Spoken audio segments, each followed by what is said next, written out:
to before I changed. Started acting strange, had my life in my own hands. Meanwhile, I was wasting time, thinking things were fine, but you had other plans. Behind your weak disguise, all the worthless lies, it was wrong and now I know.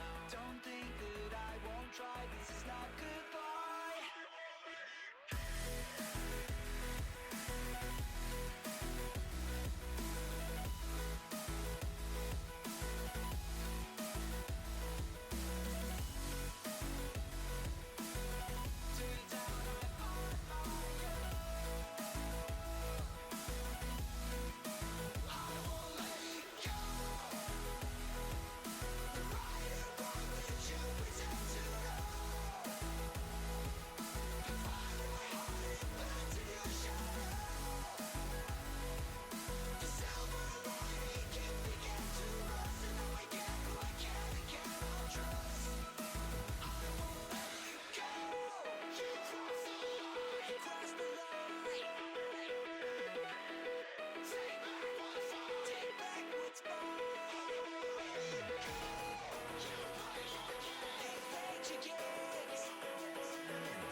Pushed around, always lost, not found, but I didn't realize. Like a giant standing in my way, leading me astray. Now it's time for me to rise. I knew I had to find myself.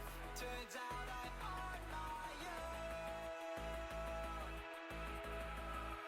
I won't let it go.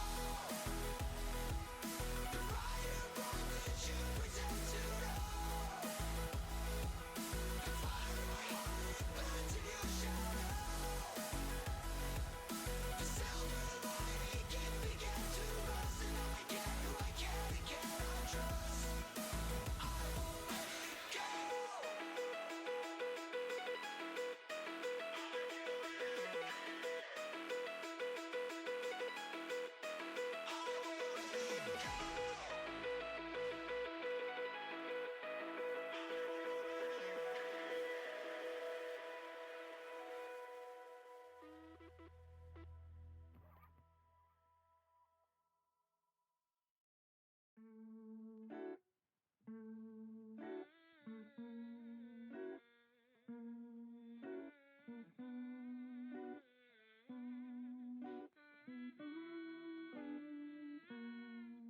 Oh, I thought that it was the last time that I'd fallen for someone like you, who don't care about all the things that I could do for you. And I know that it's not the first time that I've given so much away to be left with someone who just won't stay. And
Well, welcome back, everyone. We had a little delay, but no worries. We are back with round number two. I am Topic, joined by Dark, as we have our round two teams for you. We have Chroma Vortex versus Garfield.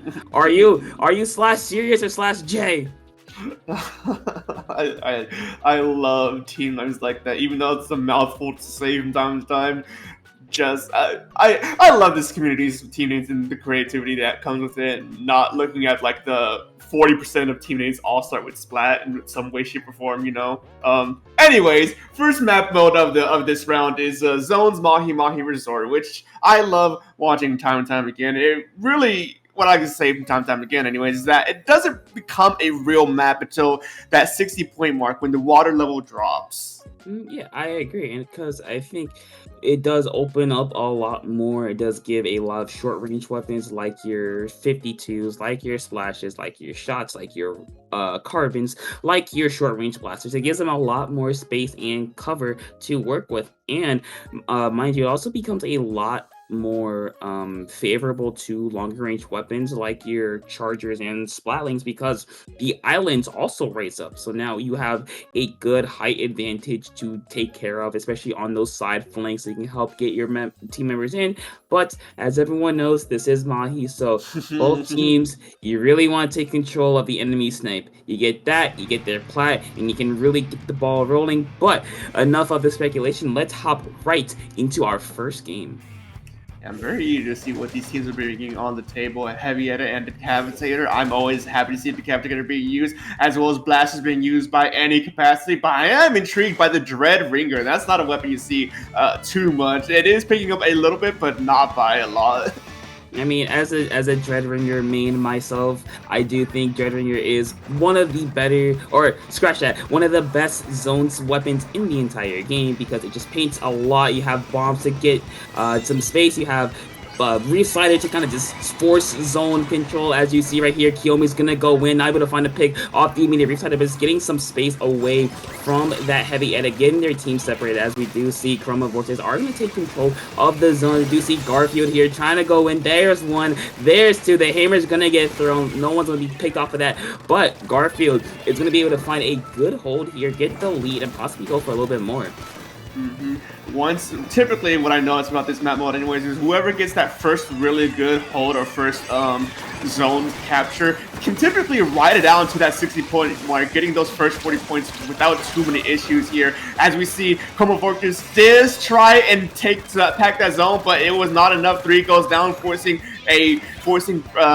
Chroma to reset a little bit, as Garfield is now able to get those 40 points and then some, taking it all the way down to 40 points remaining, with especially with Tactical online. They're looking to stay on this aggression, but the Decapitator takes 2 on the right side, gets 3, and that's a wipeout! I mean, that's kind of what decap does. You hold forward, you press W, and you hope for the best. We do see Chroma Vortex moving up really, really quickly. I think that's kind of what their comp is meant to do. That's why you bring heavy edit, because it is a very, very fast-paced weapon. You bring it so you can move up, so you can get yourself super into positions really, really quickly. But you see Chroma Vortex doing exactly what they want to do. Get it in the face of Garfield, get them disorganized. As you see, the one's already down.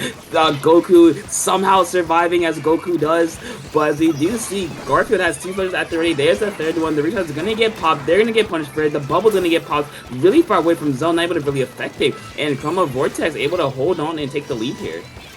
With that lead lost and 2 players down from Garfield, this is looking very dangerous. Then they have to make this play right here, right now against Chroma if they want to stay alive in this game a little bit longer. That first pick is good. The second pick is important. The third pick is not quite gotten, as they are down by 1 point before they got that game lost to them. Chroma Fortress almost ran away with this game, but no, Garfield just saved it from the nick of time, and now they're giving that heavy penalty to Chroma as they're trying to reclaim their spot in mid. I mean, talk about saving it by the skin of your teeth, Kiyomi. They're able to get a pick before, actually not even going down. Very, very helpful there. But yeah, Garfield able to just come in at the very last second, play a little bit of hero ball, and get a really large penalty of 72 points. Now it's going to be down 57 points onto Chroma Vortex. Now the question becomes, can they build off of this? Looks like the question's going to be no, as Chroma Vortex throws everything in the kitchen sink at them, able to get 3 members down in Chroma Vortex. A little bit of deja vu. They're up on the plat. They have the bubble there. It's just a lot of space being taken up super, super quickly. Now they're setting up themselves for a lockout yet again. Chroma Vortex has been trying to use every tool they can to slow them down, but now Garfield took one pick before losing one of their own. The Ringsider comes in on the smash zone to try and neutralize it. It does get neutralized, and with the ink checks coming in, it's going to be right back to Chroma's control as 3 goes down from Garfield. And at this stage of the game, with only 13 ticks remaining for this penalty, with their 1 point remaining on the true score, I don't think anything could be done to win this game. They have to go now if they have any chance to try and contest the zone, but no, that game is going to go to Chroma Vortex. I mean, it really took. It felt like a tale of 2 games, to be completely honest. At the very beginning, it was very, very neutral, very, very in favor of Garfield. It was very just back and forth, and then Chroma Vortex just kind of exploded with a lot of momentum and just ran through Garfield like they were like a hot knife through butter, getting all the way up to plat. Not once, but twice. We do see here the decaf getting a nice double kill to really start that first major push from Chroma Vortex. And what we saw from them is that they're really, really good at capitalizing on pushes. They got really far up. They got the picks they needed. They got special usages that were not ideal for Garfield. They got what they need. They got them staggered, basically. They got them in a really bad spot, and they were able to fully capitalize on that. Not quite knock it out the first try, but they got there eventually. The lockout power that they have over Garfield is very well done. To be able to just stall them out for as long as they did is honestly kind of commendable from my end. But that is just the first game here, folks. Game number 2 is going to be Inkblot Art Academy Tower Control, the one and the only, the tried and true here in this scene. It always comes back to this, and for good reasons too. I mean, yeah, it is a pretty good map mode. I think it's pretty alright, pretty decent, pretty middle of the road. But I think everyone knows that this really comes down to who can break through the second checkpoint. That's the real choke point of the game, because you're on the uninkable ramp. You're at a major height disadvantage because you got bats, you got the claim, you got snipe to worry about. So if you break through that second checkpoint, that kind of sets you up for a really, really easy time winning the game. But we'll see how these teams will respond, as we're gonna see Chroma Vortex, no changes on their side, no changes for the side of Garfield. So both of these teams, they feel comfortable. Keeping the same comps may not have been the thing, though. It seems to me that there's a bit of a reset for unknown reasons here. Maybe they intend to swap weapon comps after all, or maybe someone there was supposed to be a swap out. Who knows at this moment in time, folks? But we'll be heading to this game number 2 here in just a second. I mean, I think if you're just looking at the comps by themselves, I do think they could work, especially for the side of Garfield. They do have a blaster, and as everyone knows, blaster, tower control, like a match made in heaven. Because especially on Inkblot as well, you do have you can affect snipe, or not snipe, you can affect the plat from underneath really, really easily, like how Carbon's like this like sneak under the plat area. I think to do that really that could work really effectively. You can hit the grates up top, like right above plat, you know what I'm talking about? You can hit that really effectively. You have the bubble, so you can protect not only the tower, you can protect bats really, really effectively. But it looks like we're gonna jump right back into it. It looks like for Chroma Vortex, no changes from either side. So we're back into it. Right back into it. If I'm right, I do believe there was a roster swap here for one of the teams, so it may still be the same weapon comp, but one player could make a huge difference here, as both teams are facing off in mid, trying to see who can get that coveted first pick. Guys, go for Chroma Vortex as Garfield, one player jumps out. There's only 2 players remaining left, but with the Ringsider, it could cause some havoc in their plans, taking one, almost getting a second. Now it's time to shifting a little bit, but Chroma Vortex with the tactical are looking to push their advantage as best they can. I mean, yeah, they're looking to push up. They have a member up and that's the decaf with the bubble. That's really, really dangerous if you're Garfield because you gotta move them out. Kiyomi's gonna go down to a suction bomb, so that's me. No more resetted for them. The Zuka's gonna come out. Brace gonna drop down. That's another one going down. There's a lot of picks going down onto bats and going in favor of Chroma Vortex. As you can see, Kiyomi, the last one up, familiar there at the top of your screen. Gonna try to drop onto tower. Not quite able to affect it. And Chroma Vortex, within the first minute of the game, has managed to break through the real choke point of the game, the second checkpoint. There's a Reef Side, they're able to get one, but not before going down themselves. And Chroma Vortex looks like they're finally going to be stopped, but maybe not though, because they're still in plat. They're still in a good spot. The decaf in the bats area, they get another one. Hold on, Chroma Vortex, they're not done yet. Chroma Vortex holds on strong on the enemy plat as that Decapitator is just putting in the absolute work here. Finally going down from one player of Garfield as now that tower is heading to that third and final checkpoint. Slowly but surely, 20 points on that first single push is something you cannot undermine at all. What a first opening push that was for Chroma Vortex. And now it's Garfield's turn to try and see if they can make the same magic where if that tactical are on the line on their side. One unfortunately does go down. The tower slowly reaching back to the midpoint, but with the hammers being used to try and fend off any from Chroma Vortex who might be coming to counteract it.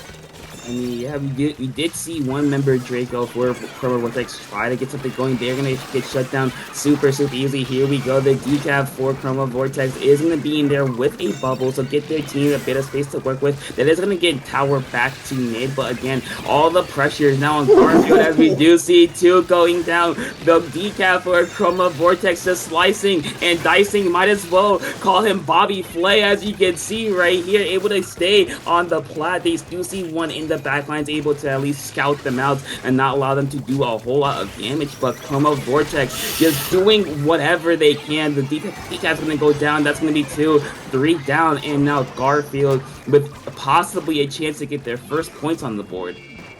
What a rampage this Decapitator has been going on so far this entire set. Chroma Vortex, a lot of success has been hanging on that Decapitator, but now 2 minutes remaining. The tower is slowly reaching back to the midpoint so it can start getting some points on Garfield's side. But 2 goals now for Garfield in favor for 1 Chroma from Chroma. This is going to be a neutral tower once again, as they can't have that pushing power yet from Garfield, being forced to just wait a bit toward their remaining players. 1-for-1 trade from both sides. It's a bit of a stalemate here, but with tactical on Chroma's side, and a wipeout from Chroma means Garfield is able to just push this tower and finally get a few points on the board. And I mean, yeah, if you look at the cooler for Chroma Vortex that's out there, no one got coolers. That's really impactful if you're Garfield. Now you have an opportunity here with a longer respawn that Chroma Vortex will have to get some points on the board, but unfortunately for them, they're gonna go to now Draco with the flank, able to get the pick on the decaf before the Reef comes out. You know, that's why it's called the SD button. You just never get what you really want from it. But as you can see, Chroma Vortex, though, not going down without a fight. They did, or Garfield did get to that first checkpoint, but they didn't get a chance to get started on breaking through. And now we're at the final minute of the game. Garfield needs to pull every trick out of their card hat to be able to try and get this push going. They get on the tower to try and maybe get something going, anything going, but the Decapitator is proving to be too much. One player goes down with the tactical online. With that, Decapitator is going to be a menace in the backline as they're trying to search every possible angle they can go for. They take one with the bubbler. The protectors try and search out for another as they take that right stacks looking for their next target. 2 down for Garfield means that Chroma has every opportunity here to reclaim tower and get it pushing. I mean, yeah, I feel like this entire game, I feel like Garfield has barely been 4 up. I feel like they've always had at least 1 or 2 members going down in some far-off corner in a really bad team fight. Because now, if you're Chroma Vortex, you're kind of relaxing right now. You have your feet kicked up. You just gotta make sure that Garfield does not get anywhere near that final checkpoint. But so far, there are the GG strikes coming out for them. Garfield trying to rush the tower. The restarter won't be enough, and Chroma Vortex will take the game in the set 2-0. Remember, this is playoff 3, so now Garfield has a chance to play for some more points and a better bracket placement. Most definitely. With the set going in favor for Chroma Vortex, it's not actually out of the bag yet for Garfield for you lost a set, yeah, but you still want to try and go for those additional points, fix your seeding, fix where you're going to be end up in bracket here, and try and get a game here. It's because it may matter by the end of this all. So Garfield, you'd be asking yourself, like, what can you do to at least take a single game off of Chroma Vortex here? I mean, there is only one game left to take from Chroma, but you get the idea. What adjustments need to be made, especially going up against that monster that is the Decapitator? Pincering, multi-teaming, just doubling up, just making sure that you never take isolated fights, because as we can see, Chroma Vortex, they kind of excel at isolated fights. We did see them win a lot of 1v1, so Garfield, I think moving forward, especially in this next game, I think what they really want to minimize is how many 1v1s they're taking and try to turn those into like 2v1s to where they have the advantage, so they could potentially not even have a member going down and try to keep that keep their specials, keep the paint, just keep their momentum going. But let's see, will they adjust as we go to game number 3, Rainmaker Scorch Gorge. Rainmaker Scorch Gorge is it's an interesting map mode for me. I don't really like playing it too much, and watching it can be a bit of a samey, mostly because a lot of this map mode specifically revolves around the right, or not the right, but just the ramp heading into that first checkpoint. You really gotta have a very well hold on that ramp, either as the attacker or the defender, to be able to get much of anything going. You have a good hold on that as a defending team, the enemies can't push through it. You have a good holding it as the attacking team, you get that checkpoint without any issues. It's such an integral part here. And yeah, you can go across the grates and go around on the left side, but there really isn't much merit to doing that route, because it's so much of a harder thing to do than rather than just getting control of the ramp itself, that it's just not a lot of people opt for it. Yeah, and I do agree, but I also like to say that I also have the same feelings about another map we saw earlier, Museum Teofmancina. I feel like for a majority of the game, it does come down to who can control ramp, because it is, yes, you can make the jump from mid to that side, but the question then becomes, are you going to do it? Because it is a very, very risky jump, because you are very, very vulnerable. Now, going back to Scorch Gorge, I do agree that this is a very ramp-based map. However, there's also the fact that the grades are also a really good distraction tool, right? You can send a member, like, we might even see the decav for the side of Chroma Vortex go on that ramp side to try to take attention away from the members from the members of Garfield and try to get them away from ramp. Hold on, we do see a lot of changes from the side of Chroma Vortex. We're gonna see a Rapid Blast Pro Deco, the longest name in the game for no reason, and we're gonna see a Carbon Deco. Very interesting, very quick link comps on the side of Garfield. Another one of my favorite weapons in the game, the Splatter Shot Pro, the Forged Splatter Shot Pro. I really like a lot of this weapon diversity here, folks, but it's at the end of the day, it's going to be the question of, is it the right call here? Chroma Vortex Carbon Roller's already going in, getting, I believe, 2 picks out of the gate before finally getting shut down, and now Chroma Vortex has control of the Rainmaker. Garfield are looking to try and defend this as first, the best as they can, as long as they can, as Chroma is just decided to take the more slow and steady route, trying to just buy out the time as long as they can, make sure they have a good and guaranteed path through before actually committing to the push. I mean, I think their plan is to try to keep the Rainmaker safe. As you can see, the Dreadbringer is gonna go down, and Chroma Vortex able to break through that first checkpoint like it's nothing, with a couple members in reserve. But Goku there with the hammer, able to get one so they don't pick it up. However, the rest of Chroma Vortex is right around the corner, making sure that Garfield cannot get as much off of it. We do see the jump coming in from the Carbon, able to just keep up the pressure, and they're gonna do a whole lot of damage for against Garfield. As you can see, Chroma Vortex is still up on that ramp. They are finally gonna be flushed out, but not for long. Chroma Vortex is very good at just keeping their aggression going, not giving their enemies any breathing room whatsoever. And Garfield's struggling to keep up with that. They used Hammer to try and break through it, but I think that Hammer got canceled almost immediately. And now Garfield's down players once again. With the Tactical on the Rainmaker, this could be some very quick and easy points if they play their cards right. Booyah Bomb is being used to try and hopefully stall it out for a bit, but it does get canceled. No Booyah Bomb is used, as that Rainmaker now has a bit more freeway to try and go. And now with 2 down from Garfield, the Reef Sider misses. It's going to get a few even more points, and we're finally going down, taking their score down to 23 remaining. I mean, that's basically game winning. With what we've seen from Chroma Vortex is their ability to just never let up the pressure, to never let their foot off the gas. Garfield are going to try to get them out of flat. As the Faller here, going to get a nice pick on the Forge here. Kiyomi trying to scout them out. They're going to go down eventually. But Garfield is just not able to keep Chroma Vortex out. Yes, they are finally going to get the main advantage with 2 members down, but again, they are losing these 1v1s, those crucial fights that are just giving Chroma Vortex the momentum and the just everything that they need, really.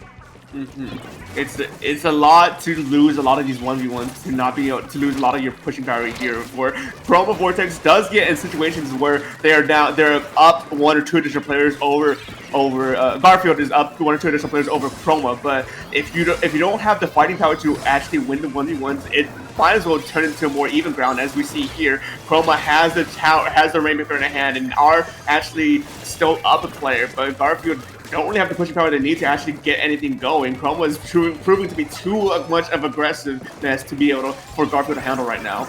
I mean, if you look at Garfield's just their specials makeup, they have the cooler, they have the reef, they have the hammer, they have the tools to get in. It's just, again, like we're seeing right now, they're just losing these fights as they're going to get another 2 down, 3 right there with the rapid decals and put a lot of pressure on the Booyah Bomb, force it to throw it in a really unoptimal position as Garfield with about 90 seconds remaining, less than that actually, less than 90 seconds remaining. They have not gotten on the board. This game has been all Chroma Vortex all the way. But now we're hitting the 1 minute mark at this point, Chroma Vortex with such a huge lead, they have majority tempo control here. They can play however aggressive, however slow they wish to like in order to win out this game. And with that additional pick, even though Garfield does have the Tactical online, it's not going to amount to much of anything here, as Chroma Vortex are just opting just to stall them out. Rather than trying to risk their lives to get that Rainmaker as far in as they can, they're just choosing to play it out, stall out Garfield for as long as they have, for they know they have a very good enough game for defense to not let them get close to that final checkpoint, or not that final check, that first checkpoint by any means necessary. Yeah, and we do see Garfield trying to force some fights. However, that's going to blow up in their face as they're going to go down again. Kiyomi with the real side trying to find a pick on V-Rec with the rapid deco. They are going to go down, actually, so Goku kind of forge up path ahead. They're going to be able to not get through the first checkpoint, though, a flank, and that's really what's been killing Garfield. Not only has been the 1v1, it's been the flanks. They've been getting surprised by the members of Chroma Vortex, by the Carbon, by the shot. They haven't really been able to deal with those. And with the whales coming out, that will be game. And Chroma Vortex with a very, very dominant game. Number 3 will take the set in a sweep. It's funny that you mentioned the flank, because I think right as you were talking about how the flank was getting to Garfield a lot, they were getting flanked by one of the players from Chroma at that same exact moment, 2 down, which actually lost in that push there. It was just a lot of good things went well in the way for Chroma that Garfield just wasn't able to keep up with or weren't able to recover from, and just constantly were at a deficit for the majority of this game, being forced to give up so much ground to Chroma Vortex just so they could stay alive for a little bit longer. It was such an unfortunate thing to see, but I do hope that they're still able to make a decent run for the remainder of this tournament. Yeah, but I think again, if they're gonna make a major run, they're gonna really have to minimize the amount of bulky ones they take. Because as we saw, Chroma Vortex they were very fight heavy and they worked out in their favor. So great job to Chroma Vortex, Garfield. You know what? You just gotta learn from these mistakes. You gotta come back because hey, you still got one more round to go through. And speaking of round number 3, we're going to take another hopefully very quick break before we get back with some more from the Ink Up action. So stay right there because in a couple minutes we got our final round or if we have a final group stage round coming up next.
And we're back, ladies and gentlemen, ladies and gentlemen, in between. My name is SPF Dark. I'm here with Topic. I'm bringing you round number 3 here From the Ink Up. 6-packs yolks versus flour egg panko.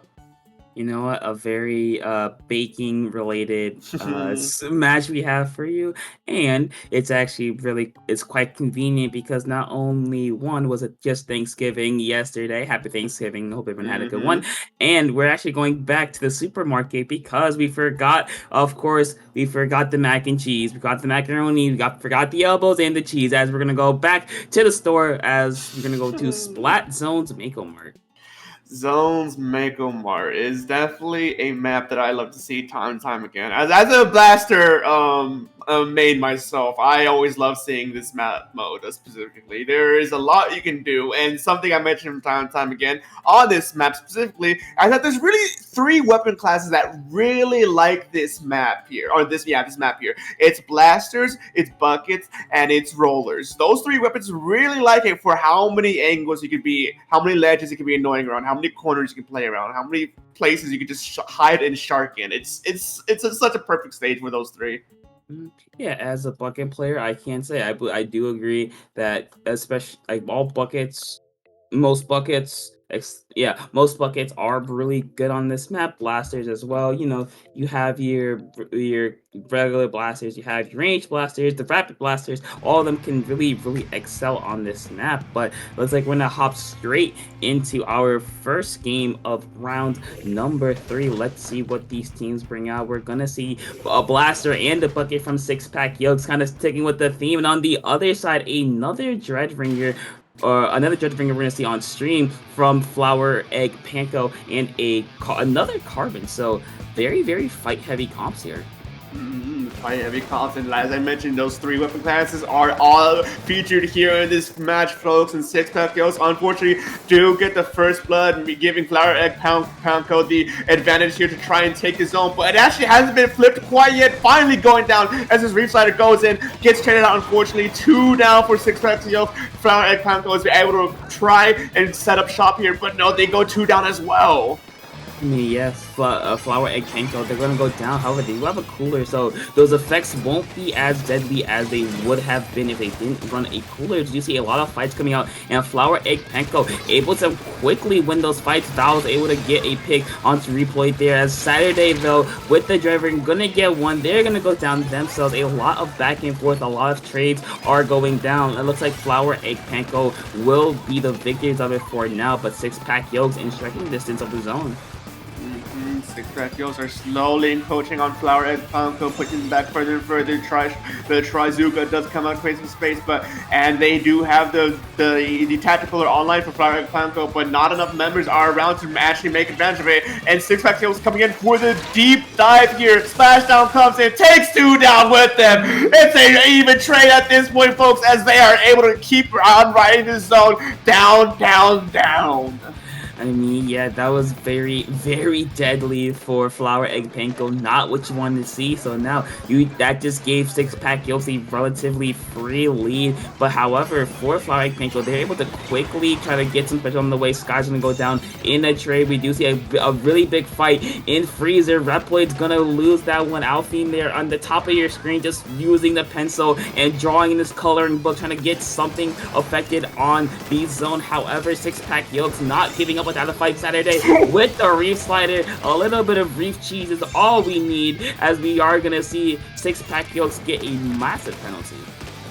Massive penalty headed for Six Pack Yolks, but it may not be too much of a big deal as how well they've been able to hold this entire game so far. 1 down going down for each side, 40 points remaining on their penalty. Six Pack Yolks are still looking good here as they're holding on, but now with Tactical or Online from Flower Egg Panko, Intrax using a bit too early here, not really used too much, getting too much value here. Trizuka as well does not get too much value here, but Flower Egg Panko is on the move here to try and get those precious picks, but no, they get picked in return, and 3 down, 8 ticks left on their penalty points. I think this game is good as gone for Six Pack Yolks. I mean, yeah, I think Flower Egg Panko just got a little bit too desperate there at the very end, and that will be it. Curtain call for Flower Egg Panko on game number 1. I think they just lost, again, they just lost a couple of fights at the very end, and that kind of went against them, and that allowed Six Pack Yolks to kind of hold on there, because at the very end we saw the members of Flower Egg Panko try to just rush the zone, and unfortunately for them, Six Pack Yolks, they were ready for it and they punched it almost immediately. Yeah, that was a very, very good zone flip. I want to say though, near the end there, getting that heavy penalty to Six Pack Yolks, it was a very good idea and honestly very well executed to get the zone flip just like that. But it's unfortunate that it didn't really convert too much of anything here. Six Pack Yolks were just too well set up here to be able to counteract it, as you mentioned it, and punish it immediately, putting Flower Egg Panko back on the drawing board with one less special. It was really well executed, but I'm sad to see it didn't really lead to much of anything. Yeah, but we're gonna see if Flower Egg Panko can kind of fix up a couple of things as we go to our second map, another map. This is very, very favored by blasters, buckets, and rollers. Humpback Pump Track Rainmaker. Now, this is another one of those maps that kind of comes down to that one choke point, and this one choke point is the elbow on that right side, because it is a lot safer to push there. However, the enemies will be ready for you almost immediately, so this can kind of come to a bit of a stalemate if not broken within the first like 15-20 seconds.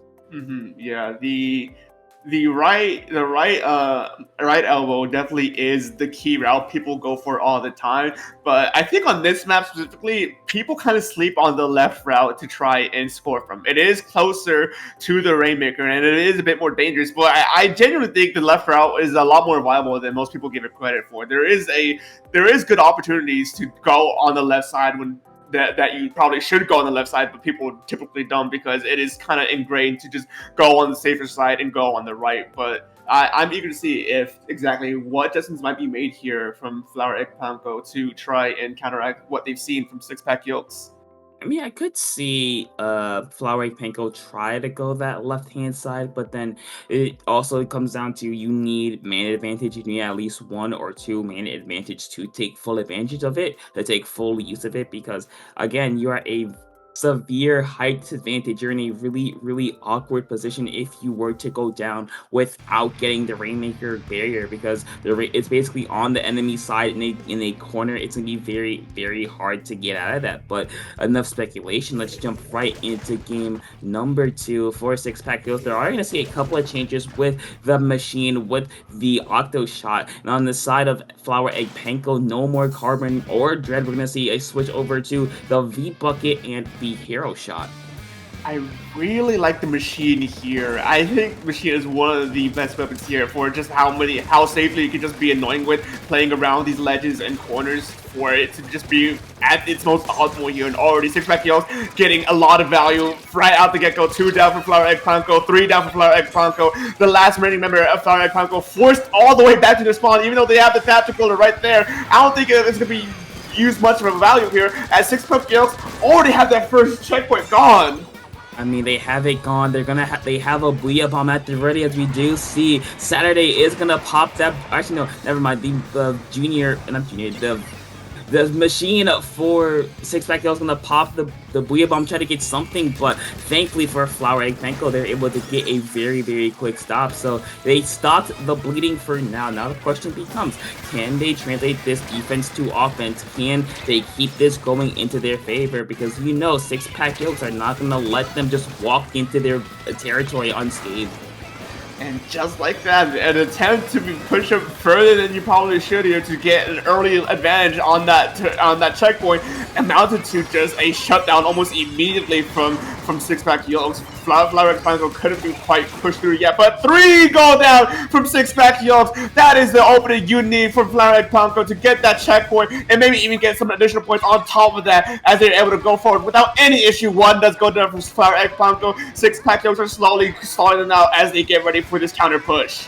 I mean, yeah, but here is the issue. No issues getting up to the Rainmaker pedestal, but the real issue becomes getting past it, because as you can see, in a very awkward spot for the attacking team, as Six Pack Yolks able to quickly shut down any attempts at a push. Saturday is going to go down to a straight tri-strike there for Flower Egg Panko, and now for Six Pack Yolks, they're trying to go that left-hand side. Since you can't make that jump, they're going barely not to get a rep plate there with the defense. Here's Vowels with the Booyah Bomb to clear out the space ahead of it. Of course, Machine with the Fizzies doing what Fizzies do. Sky there just kind of rain down some blue wing on the members of Six Pack Yolks. It's not going to be enough as they're able to make the jump, not get any more points for it. But again, they're putting a lot of pressure on Flower Egg Panko, forcing them to get it out, the Rainmaker, out of these really awkward spots. An awkward to lock that Rainmaker, and it might actually be a double-edged sword for Six Pack Yolks here, as it is a bit closer to that right elbow on this side. And with the proper team fight win there, they're going to be able to get a few additional points and then some. And with the wipeout, they're heading to just try and get this final dunk right away. Unfortunately, losing the Rainmaker right at 7 points remaining, but the fight's still not done yet. Six Pack Yolks are conceding a little bit of space as Flower Egg Panko are looking to try and get that Rainmaker re-pop in with 2 down for Six Pack Yolks. It could have been a proper re-push there, but no, Flower Egg Panko decided to play it smart and just back up and get ready for a reset here. I mean, they didn't want to count their chickens before they hatched. They just wanted to say, hey, we got to 7. At this point, that is a game-winning push. About 100 seconds remaining on the clock. If they can just hold on and fend off the members of Six Pack Yolks, who they're doing really, really well. Ever since that first push, I feel like Six Pack Yolks have barely been able to get on the enemy side, kind of stuck in this mid area. They've been stuck on their flat. They really haven't been able to push forward too much, but as I say that, Six Pack Yolks slowly pushing forward here. We do see Vowels and Repli in a bit of a scrap in the mid area, not quite able to find any fixing there for setting back to neutral. There's a Booyah Bomb coming out. There's a Jet or a Zuka from the other side. One's gonna go down to the Booyah Bomb at Sky here with the Whale, trying to get something going straight for the Rainmaker. Conko there, able to stay alive. It's another one going down. Flower Egg Panko in a bit of a desperate spot here. Hype has a bit of space cleared down, but one's gonna go down. I don't know which bomb it was from Flower Egg Panko, but 2 down is absolutely gut-wrenching for Six Pack Yolks. With the weapon comp that Six Pack Yolks have right now, I can most certainly say that it was a splat bomb that took 3 of them down, and that's got to sting a little bit there. It's, oh man, being so close there, it's just, you got to be able to just try and just aim yourself here and hope that you can get the Rainmaker picked up again and start your kind of push going. But ink strikes are coming out, special being used left to right. 2 down for Flower Egg Panko, 2 down for Six Pack Yolks. It's a mad dash with that Rainmaker to get it dropped, and that Rainmaker is dropped. This is Six Pack Yolks' last chance to be able to take this to overtime and pick it up. But no, Flower Egg Panko are holding strong. 2 down for Six Pack Yolks, 3 down for Six Pack Yolks. I don't think they have the chance and opportunity to take this from overtime, and that game goes to them. I mean, yeah, Flower Egg Panko, they did what they needed to do. They got the wipeout, since this is Rainmaker, 1 wipeout is basically the game at that point, because you can push up so quickly. As you saw, they got up to 7, but thankfully for Six Pack Yolks, they didn't knock it out. But from that point forward, ever since their first push, Six Pack Yolks have been kind of stuck. I felt like they've been stuck either in mid or on their side. They really haven't ever since this push from Flower Egg Panko, they weren't really able to get any further. Any chance they tried, they were stopped almost immediately. Any chance they tried to get something going, get some momentum on their side, shut down, cut off almost immediately. It was nipped at the bud. Yeah, it was a good hold from Flower Egg Panko for so long, keeping Six Pack Yolks just kind of stuck without being able to move up forward as much as they would have liked here. And that's the kind of adjustments you'd like to see here, folks. Like Six Pack Yolks, that first game, it was a lot in their favor here, but now Flower Egg Panko kind of flipped the script on them and was able to hold on a lot of the time for it out in mid and just able to stall Six Pack Yolks out. But now, game number 3, Crabler Capital, we're going to clamp this. This is the question of whether or not Six Pack Yolks can adjust from the adjustments that Flower Egg Panko was made, or if Flower Egg Panko can keep it up and keep Six Pack Yolks pushed down. I mean, this map, I think whenever I see this map, I think of long range, I think of pencil, I think of rapid blaster, I think of weapons that can take full advantage of grades, I think of the Charger, E-Leader, heavy Hydra, just long range weapons that can really effectively use the grades, because if you have grades, you can basically control most, if not the entire map, because your opponents are forced to go through you. They're forced to go through grades. They're forced to kind of respect you on grades. So if you can have a long range weapon that can take advantage of it, I could see that being very beneficial for either team. Yeah, I think I mentioned this in an earlier set that I casted in a different tournament run, but the open nature of this map mode really gives a lot of credence to just the longer range weapons, like stuff like Chargers or using those Splatlings or even Zukas. It's a open and wide that you can abuse it, but it's not necessarily just pure open wide sight lines. There is some cover to play around with, but it might make some weapons like blasters or rollers struggle a bit here. But I do see that Tenebrella, and I'm eyeing it with curiosity. Okay, I see the Tenebrella as well, but we see from Six Pack Yolks an Arrow Spray. You know what? If they're able to cook, I'm gonna let them cook. But I'm gonna be watching that very, very intensely, as we're also gonna see a range blaster, a custom range blaster for the side of Six Pack Yolks, a bit of that Kraken to get themselves in. But unfortunately for them, like you said, the tent is just being a stalwart for them, not allowing them to get any further. Six Pack Yolks, though, their defense is gonna remain strong, and I think for Six Pack Yolks, the biggest hurdle for them is going to be the pencil. It is going to be, how can we get this pencil away? And if you look at their comp, their best answer to that is either the machine or the range blaster. Yeah, those two are really your best bets to try to deal with it. But at the same time, it's like I mentioned earlier that it's a wide and open map that weapons like that who try to use cover to approach may struggle a bit because there's not too much cover to approach. I mean, the pencil has a bit more freeway just to be able to play defensively without even being any threat being potentially approached here. But two does go down for Flower Egg Panko. The 10 Umbrella is sitting there on that ramp to be able to stall it out as best they can. Trizuka does come out before Six Pack jumps back a bit, but they burn two specials here, three specials here to try and break three. Tactical is online for Flower Egg Panko, but I think that's going to be a score. No! The 10 Umbrella from behind is able to stop that push from being from any drastic damage. I mean, the shout out to Saturday there, but unfortunately Sunday must come and they're gonna go down, and that'll be the first score for Six Pack Yolks. But thankfully for them, not a lot of damage. Only getting that first power in is gonna be very, very helpful for Flower Egg Panko there, because they can quickly respond. But now the question becomes, can you get Six Pack Yolks out of your face, basically? Can you force them back? And so far they're gonna try to do that again. But if Six Pack Yolks continues to play around the pencil and the tent as they've done, I can see it being a very, very long game for Six Pack Yolks, or for Flower Egg Panko.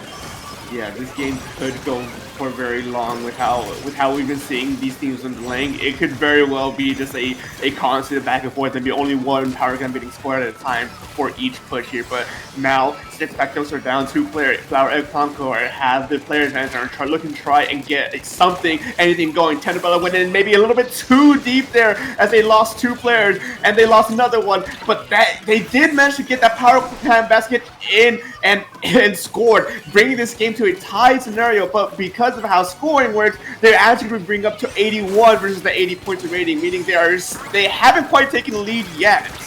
I mean, yeah, I think the allure of just scoring was a bit too bright for Flower Egg Panko to ignore, because yes, they did score, they did get on the board, but now you just gave Six Pack Yolks a free power claim to work with, so now you have to defend a much larger push, and with about, again, 100 seconds remaining on the clock, it is now up to Flower Egg Panko to get, now, because they have enough for a power. Now, can they get in is the real question. The Reef Slider is going to come in for Six Pack Yolks to try to get something going. The 10 going to be forced away. The Arrow Spray is somehow going to work at least a little bit. Unfortunately, they're going to go down as well, but the paint coverage plus the Fizzy Bombs are really effective here for Six Pack Yolks.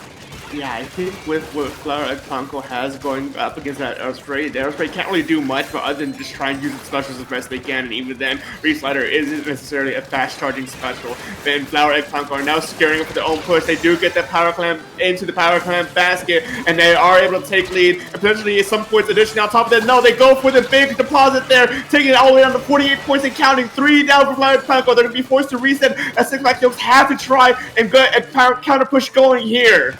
I mean, they don't really have to try. They have the momentum. They have the space. They have a lot of clams to work with. They have about, 26 clams in reserve if you count the extra pity clam. There it is. The Reef Siders are going to go in. The Hype's going to go in with the heavy edit, but unfortunately, that push will be ended before you have a chance to really develop, as Six Pack Yolks will strike again, getting it down to 70, but that's not going to be enough. They still have a long hill to climb if they want to even come within striking distance of Flower Egg Panko. They have to play so carefully right now. With 10 seconds on the clock, we're going to be going into overtime, so that we do have a power clamp on the field for Six Pack Yolks. But with that overtime, there's only going to be 30 seconds of additional time for them to play with to try and close down that 30-point lead here. Six Pack Yolks are wanting to try and go in as aggressive as they can, but Flower Egg Panko are just turtling up here, making sure they don't play too overextended here. But one does go down for Flower Egg Panko, one does go down for Six Pack Yolks. The Free Slider does go in to try and create some space, but no, 3 down for Six Pack Yolks, meaning that they don't have the pushing power to need to get that power climb to the basket. And with that wipeout, they're going to lose that game, giving round 3 game to Flower Egg Panko. Yeah, and with that, Flower Egg Panko will complete the set in a win. And unfortunately for Six Pack Yolks, they just cracked under the pressure and they become sunny side up at this point. Unfortunate for them, but Flower Egg Panko, you know what? They cooked with the tent and the pencil. This kind of forced Six Pack Yolks, especially at that last point, because six pack yolks, they had to push up. They couldn't just sit back and let Flower Pinkle win. They had to push up, and thankfully for them, they had the defensive, they had that defense kind of instilled within their comp. They had the pencil, they had the tents, they have Knot, which is very underrated. I think Knot is a very good weapon, just like defensively, since it just fires so quickly, as you see right there in the replay. Sky getting one, getting two to kind of put a nail in the coffin for six pack yolks. But I think Flower and Panko, their defense just really showed out there, and it came up clutch when it needed to. Yeah, they really did made the right adjustments over the course of this set to be able to just beat out a six pack Shulks in this set. And man, oh man, what an entertaining set it was. And with that being said and done, I believe that's gonna be it for our Swiss rounds here. So here we'll be taking a quick break, but right after that we'll be heading onto a bracket. So don't go anywhere just yet, folks. Get your water and snacks, use the restroom, do what you need. We'll be right back after this quick break. Yes, we'll be back.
Well, everyone, I hope you're not tired of hearing us because we have one more set coming up to you with our Forum the Ink of 66 Gold bracket. I am Topic, joined by Dark once more, and for our first round, we have Sea Drinkers versus Appreciation Collective.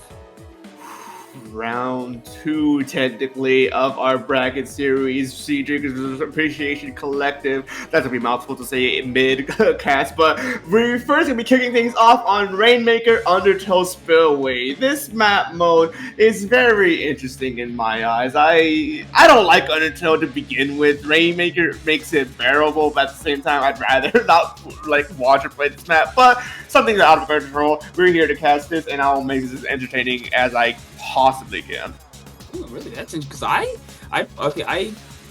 tolerate most of the Undertow maps. I do think I personally think that this is one of the best. Yeah, I say like top 3 Rainmaker maps in the game, and I say that because you can switch very quickly, right? You can go from the left to the right. Yes, the left side or right side is a lot less viable because you are, again, very wide open, but you can very quickly switch over when necessary. You're not like locked in on a map like, let's say, Scorch Gorge, for example, right? You're not locked into going run route. You can quickly switch between them when necessary.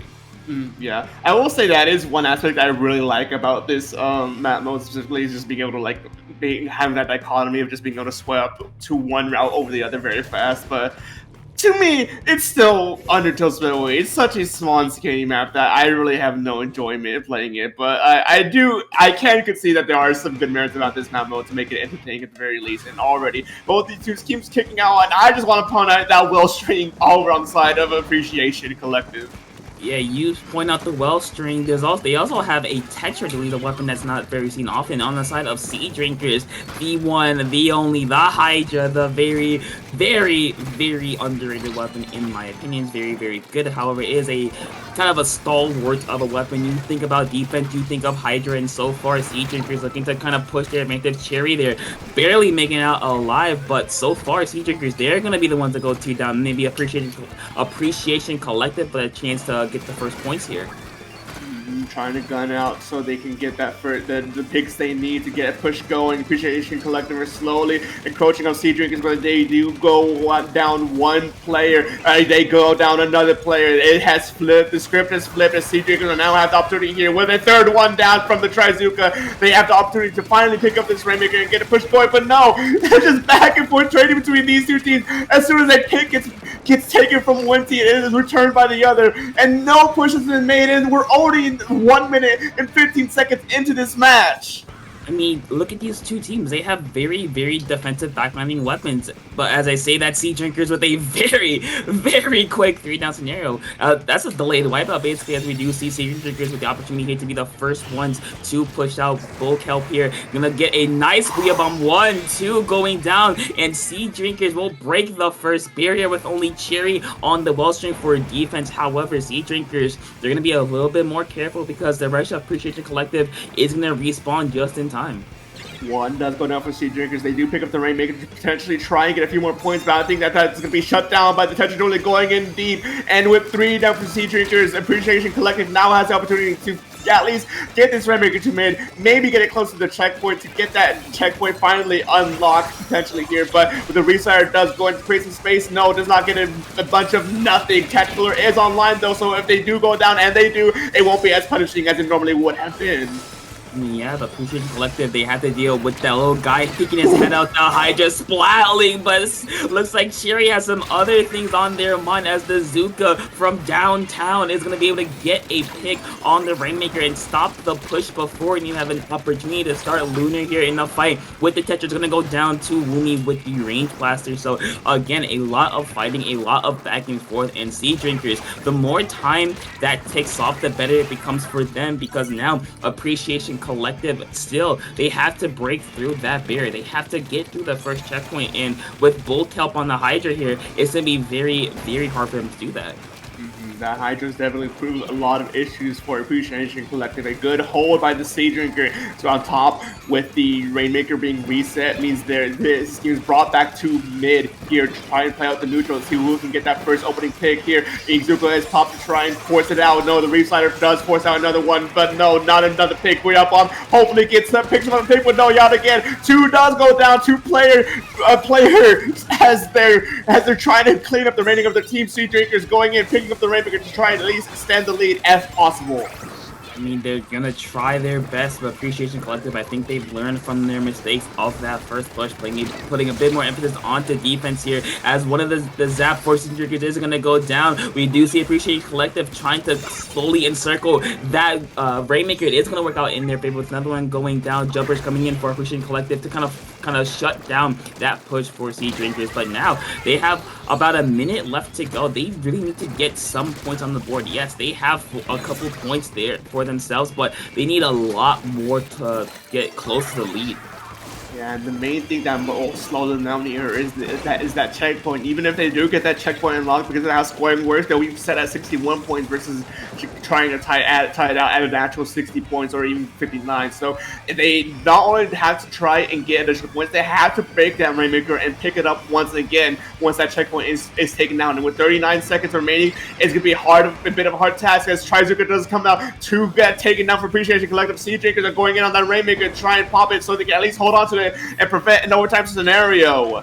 I mean, they're gonna try to, as Sea Drinkers. They have about 24 seconds left. If you're in the shoes of them, you just need to stay alive. But the Reef Slider has other plans. As Appreciation Collective have the 3-man up advantage. They're gonna try to get more points on the board, but fortunately for them, Sea Drinkers are gonna respawn right away, 2 points away, holding strong. And Appreciation Collective not able to get close to the Rainmaker, who can be the last member down. And Sea Drinkers, by the skin of their teeth, will hold on for game number 1.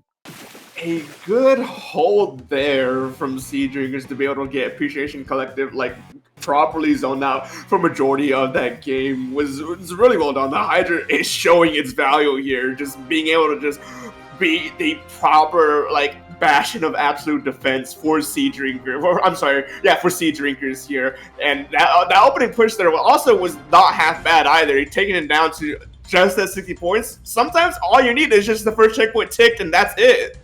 I mean, yeah, especially if you're going to take it on this left side, the first checkpoint kind of can become a very, very big pain in the side of any team, because you're kind of stuck again in this kind of elbow area. You kind of have to, you're at a height disadvantage. You're kind of forced to just use whatever you got and throw it at the wall and just see what sticks. But unfortunately for Appreciation Collective, they just didn't really have the opportunity to do that, because like we said throughout the entire game, the Hydra just kind of worked out very, very much in their favor.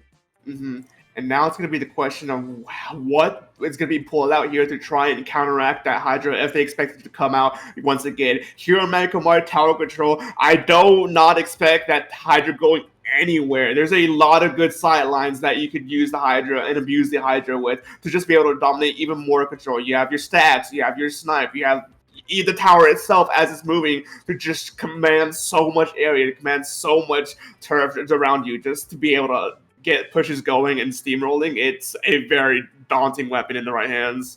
I mean, and speaking of the Hydra, while we're on the topic, it also is very, very good at defense, because like you said, it can take advantage of snipe, basically, and just kind of sit up there, take advantage of the area above freezer. It could just sit there, and then you're, of course, since it is tower control, you are forced to go through them. You can't go around, you can't go under, you can't go above, you gotta go right through that area. So you're forced to deal with the Hydra. And if you're the members of Appreciation Collective, I think your goal is to kind of flank the Hydra, get them looking somewhere else, get them looking over to that left hand side, get them looking behind them. Just keep the Hydra or whatever backline they decide to bring it off their game, off their mojo. Try to keep them in a spot where they can't look solely at the tower, because once that happens, it becomes a lot tougher to push through.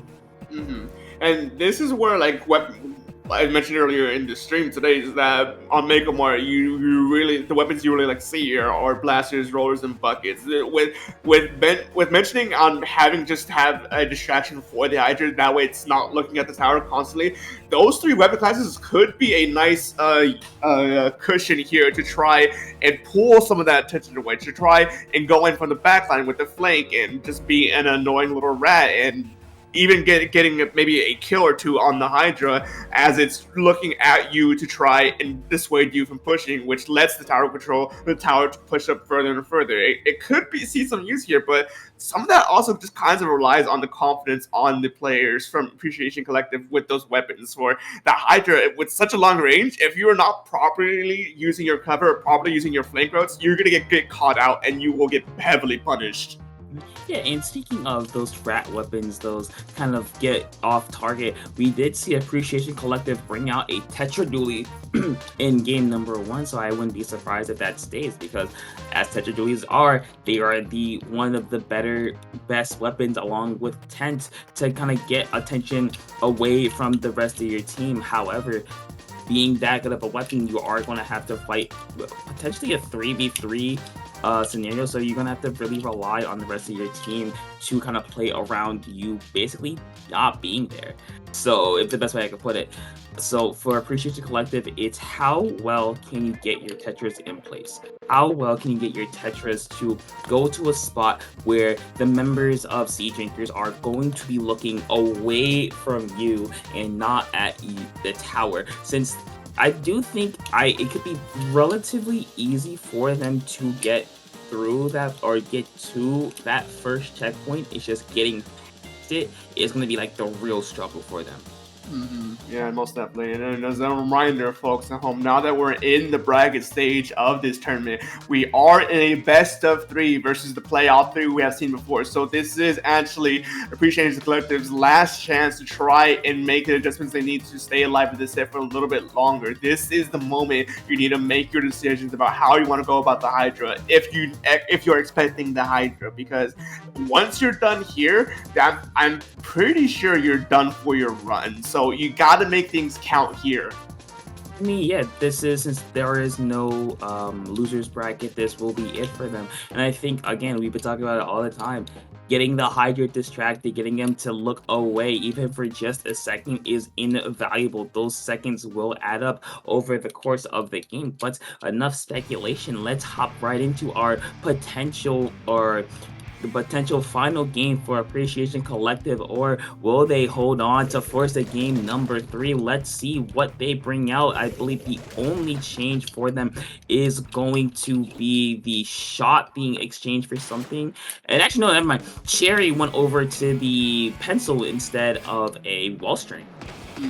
I think I like Appreciation Collective's weapon lineup here a bit better than they brought the last game, but already the shot getting shut down by the Hydra, Blaster needing to go up a bit more to try and collaborate with that push there, but one player down for the Sea Drinkers, one player down for Appreciation Collective. Importantly, the Hydra is down, so they do have the opportunity here to have free rate control for the next few seconds to try and get the picks they need to get a push going, but no, Sea Drinkers are just holding strong. Appreciation Collective taking one for one trades. It has been a bit of a stalemate here as no team has been able to get as much of an advantage over the other. I mean, yeah, it's just been a lot of trades back and forth. Toffles with the Reef Heads able to get one and get out unscathed. Woomy with another pick. So Sea Drinkers, they're going to go 2 down here. Freezy just watching for any flanks. They're going to collapse on one. One's going to go down. No more Hydra for them. Woomy trying to get something going. Freezy going to force them away. Lunar on that is going to drop as well. So now for Sea Drinkers, it becomes, can you play solid defense? And the answer will be yes, as Bulk Help is back. They're back in position. So now Appreciation Collective is going to have a lot tougher time getting through. Wavebreaker is used to try and hold on to your mid space here, but the Blaster does go down, unfortunately, and 1 does go down for Sea Drinkers, meaning Appreciation Collective has a bit of more control here. 2 goes down for Sea Drinkers, meaning Appreciation Collective has better control here in mid. They get another and another 2-for-1 special right there on the left-hand side, but Sea Drinkers are still holding on strong. That tower is going nowhere from Appreciation Collective, but they do get it falling. One shot direct here from this range blaster as they're gaming. Only 5 points have been scored so far, and it's been 2 minutes. I mean, yeah, I mean, this is kind of what Hydra does. It's a very defensive weapon, but translating that into offense is very, very difficult. We do see Appreciation Collective getting another point on the board, as they're going to get a couple more, as they're going to get two at first checkpoint here, but the question becomes, can they break through? Hydra does have the Booyah Bomb at the ready. As I say, if they are gonna pop it, the Zuka's gonna come out. They're not gonna find a pick, but Sea Drinkers are gonna go two down. So Precision Collective with the opportunity here to break through the first checkpoint, maybe get a little bit more out of it. That first checkpoint is kind of huge for Appreciation Collective, where they have that additional push power if they ever want to try, if they ever get the chance to go for that second checkpoint here. But 2 goes down for Appreciation Collective. Sea Drinkers are collapsing on the remaining members of Appreciation Collective, getting yet another pick, keeping Appreciation Collective down. That's 3 down for Appreciation Collective. Sea Drinkers now has an opportunity to take this first checkpoint without much of contention. Depending on where that Hydra's setting up to, it's going to be a hard thing to try and push past through. And that first checkpoint is gone. That tower control is moving. The Hydra is on the tower. It means there's so much space that can control and commandeer, especially with the Tactical and the Booyah Bomb in combination.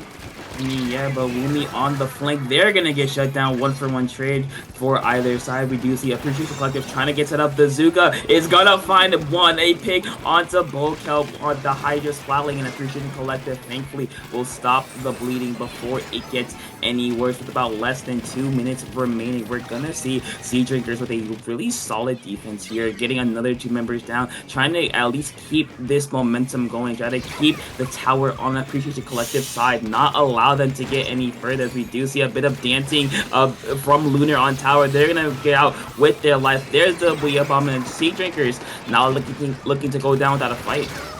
Right now with Tactical online for Sea Drinkers, they have every opportunity here to go as aggressive as they want, while that Tactical is online to just clear some space from Appreciation Collective so they can push that tower even further in. And with their constant back and forth trades from these two teams, Sea Drinkers are finally able to get the tower rolling once again, now without the loss of their Tactical. But there's one player just sitting under this ledge, being a harassment for Appreciation Collective. Now, as the lead has been widening in points, 41 points remaining, they already got that second checkpoint. Things are starting to become slipping away for Appreciation Collective. I mean, yeah, Freezy here with the Zuka going to be forced to drop away. They're going to be the last one remaining. They're going to go down as well. So with about 35 seconds remaining for Sea Drinkers, it's going to be, or for Appreciation Collective, I should say, it's going to be very, very crucial. You get the pick that you need. That's a good start. Sure, getting a pretty decisive pick onto Woomy there with the blaster. And with 25 seconds left, they have to get underneath or past this plat area, which is very, very dangerous. But no Hydra for Sea Drinkers. That's going to do it. Freezy's gonna go down. That's gonna be 3 down. Appreciation Collective within striking distance, 5 points away. There it is. Hydra respawning, but not quick enough. 8 seconds remaining. They're gonna break through the second checkpoint, and with that, it's like Sea Drinkers, hold on, they're not going down. Freezy, Bullkelp, they're not gonna get on tower in time. And Appreciation Collective, by the skin of their teeth, will force a game number 3. Barely holding on till the very end. Appreciation Collective, as a mad scramble for the tower, were able to squeeze by this victory against Sea Drinkers, who were dominating most of this game already, if not from via points, just by via neutrality. They were able to just keep Sea Drinkers were able to keep Appreciation Collective down for a majority of this game, while even though they weren't able to get a lot of points in the beginning, once they got going, it was a bit of a tough hill for them to climb, but they were able to pull through at the very end. I mean, it's just the momentum. Momentum is a very, very big factor when actually any game, but it's definitely in Splatoon. And Sea Drinkers, they just kind of lost a couple of engagements, and the Appreciation Collective, it kind of took over, as we can see right here. They were able to break through that first checkpoint and get into striking distance and take a lead. But I think it just came down to, again, like we said, for most of these games, losing one bad fight, just losing a fight, getting wiped out, going 3 down, that just allows your opponent, that gives your opponent, again, a lot of space to work with. It gives them a lot of specials that they don't really need to use yet. As you see, the Root showing why, just 3 down for Sea Drinkers. It's very, very hard to come back from that. And as you can see, Appreciation Collective just kind of took that and ran. It was a very good fight there at the end for Appreciation Collective to be able to win that second game for them. But now moving on to Zone's Mahi Mahi Resort, game 3. it's gonna be do or die here. Whoever loses goes home, which I know none of these teams want to go home this early in the bracket series, but someone has to, and I'm eager to see exactly what adjustments are going to be made from here. We've seen Appreciation Collective make the adjustments for the Hydra. Maybe it wasn't as effective as it was this game round, so now CJ's have to be thinking about what can they be doing against Appreciation Collective better. Yeah, and I think the big matchup, at least one I'm paying attention to the most, is Bull Kelp, the Hydra for Sea Drinkers versus Cherry. I believe it's either I think they're going to stick with Pencil. They might go back to Wellstring, but I could see either one because whichever backliner can kind of impose their will better, I think that sets their team up for success much easier, since if your backliner is in good spot, if your backliner feels comfortable to keep going, to keep pushing, if your backliner feels comfortable to push up, the rest of the team that will follow surely will be really able to take full advantage of it. But enough speculation, let's hop into our final game of round number 2 in the gold bracket. Let's see what is gonna change, if anything at all. Ooh, I'm very eager to see these adjustments as Nintendo doing Nintendo stuff, taking a little bit extra time to load in, but no, we see the Explosion come out. Probably one of the last weapons I would have guessed coming out here today. I mean, I get it. Explosion is it's just a very good zones weapon.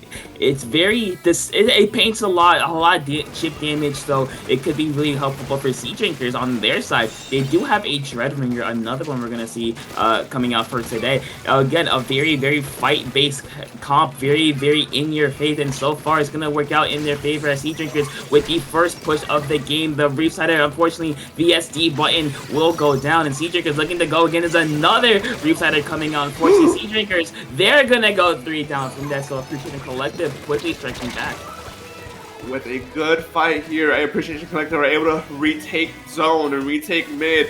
Lunar being forced to jump out. Sea Drinkers are now properly reset as they get ready for their own push. Tactical are online, 70 points at the lead right now as Sea Drinkers goes in with the Reslider to create some space. So Appreciation Collective still holding on to this zone as they're able to break through that 60-point mark, which is very important because that water level drops, the map opens up, giving much more room for both teams to either aggress or dominate the other. I mean, yeah, we're gonna see Appreciation Collective still keep going down to 45. They're gonna go to 3 down. Cherry, the last member remaining, they're going to go down as well. So that will be a delayed wipeout for Appreciation Collective. But now Sea Drinkers, they have a chance here to get their Hydra set up, to get their specials built up, to keep something in reserve just in case in case of Appreciation Collective's counter push, as we do see through specials coming up. One's gonna get popped, the Reefers are gonna get shut down again. The strikes are gonna come out, but Sea Drinkers quickly able to cover those up like it never happened.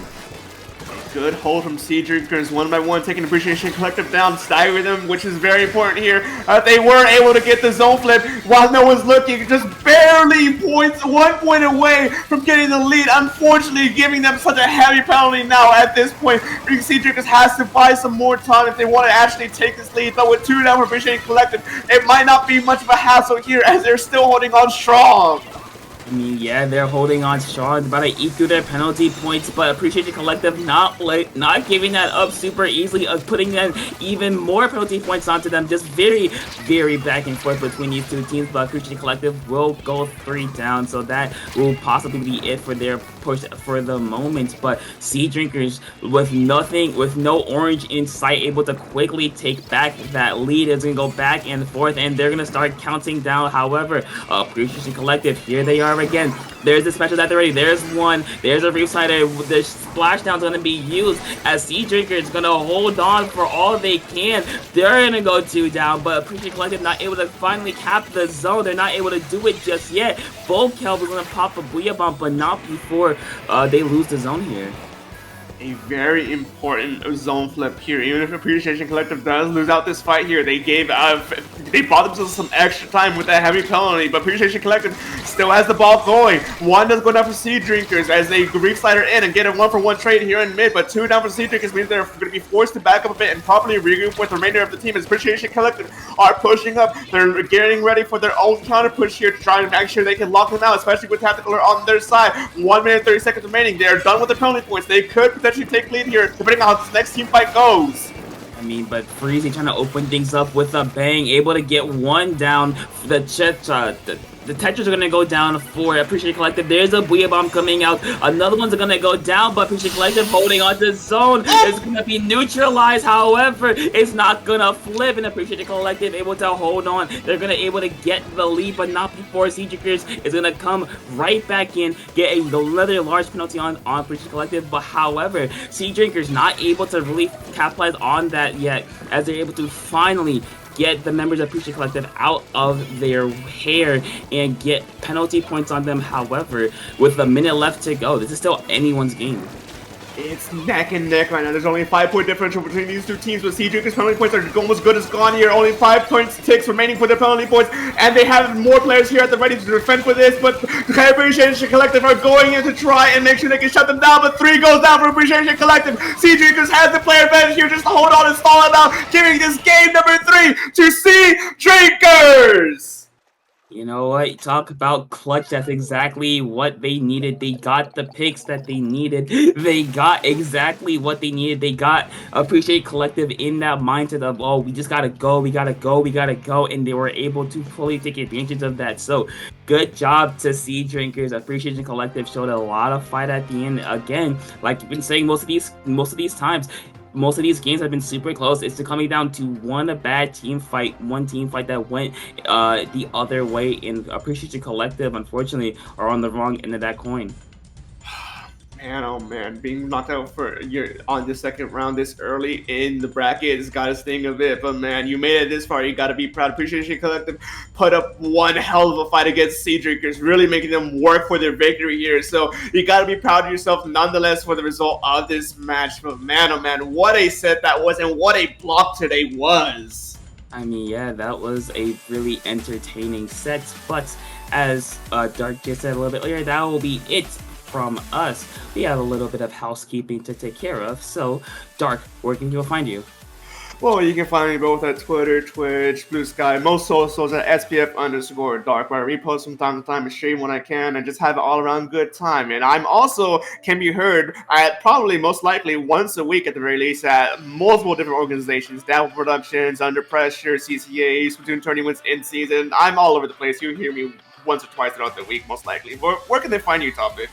Yeah, you can find me over at topical_2 on Twitter, Blue Sky. Discord is at topic_2. We usually talking about where I'm commentating next, or just yapping the ramblings of a madman, whichever one I feel like talking about that day. So with that, that'll be it from us for now, but not it for our tourney, because stay in your seats because we have Rocket and Vic Villian commentating next. So I hope you guys are gonna enjoy this, but stay right there because we got round number 3 coming up to you in a little bit.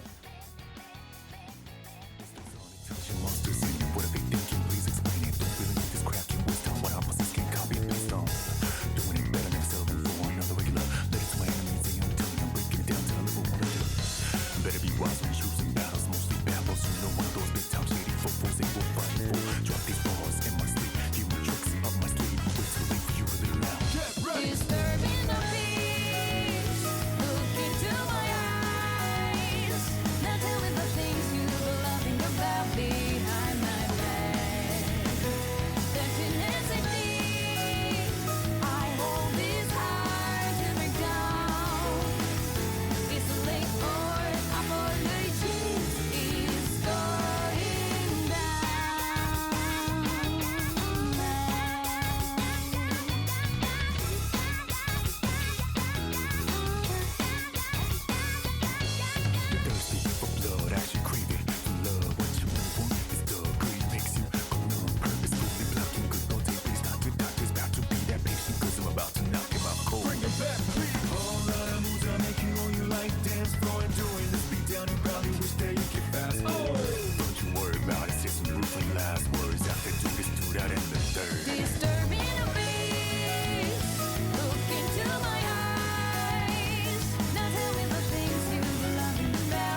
back at. New perspective gain from all the pain and stress. And when I do come back, I'm stronger than ever before. So kneel down this burning of beach. Look into my eyes. Then tell me the things you love about behind my back. If it isn't me, our heart is hard to break down. It's to let go. I wonder this is going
Hello and welcome back to Under Pressure Splatoon. We are back with from the Ink Up number 66. My name is Rocket, and with me I have a very special co-commentator. Say hello to Vic. How are you doing today, Vic?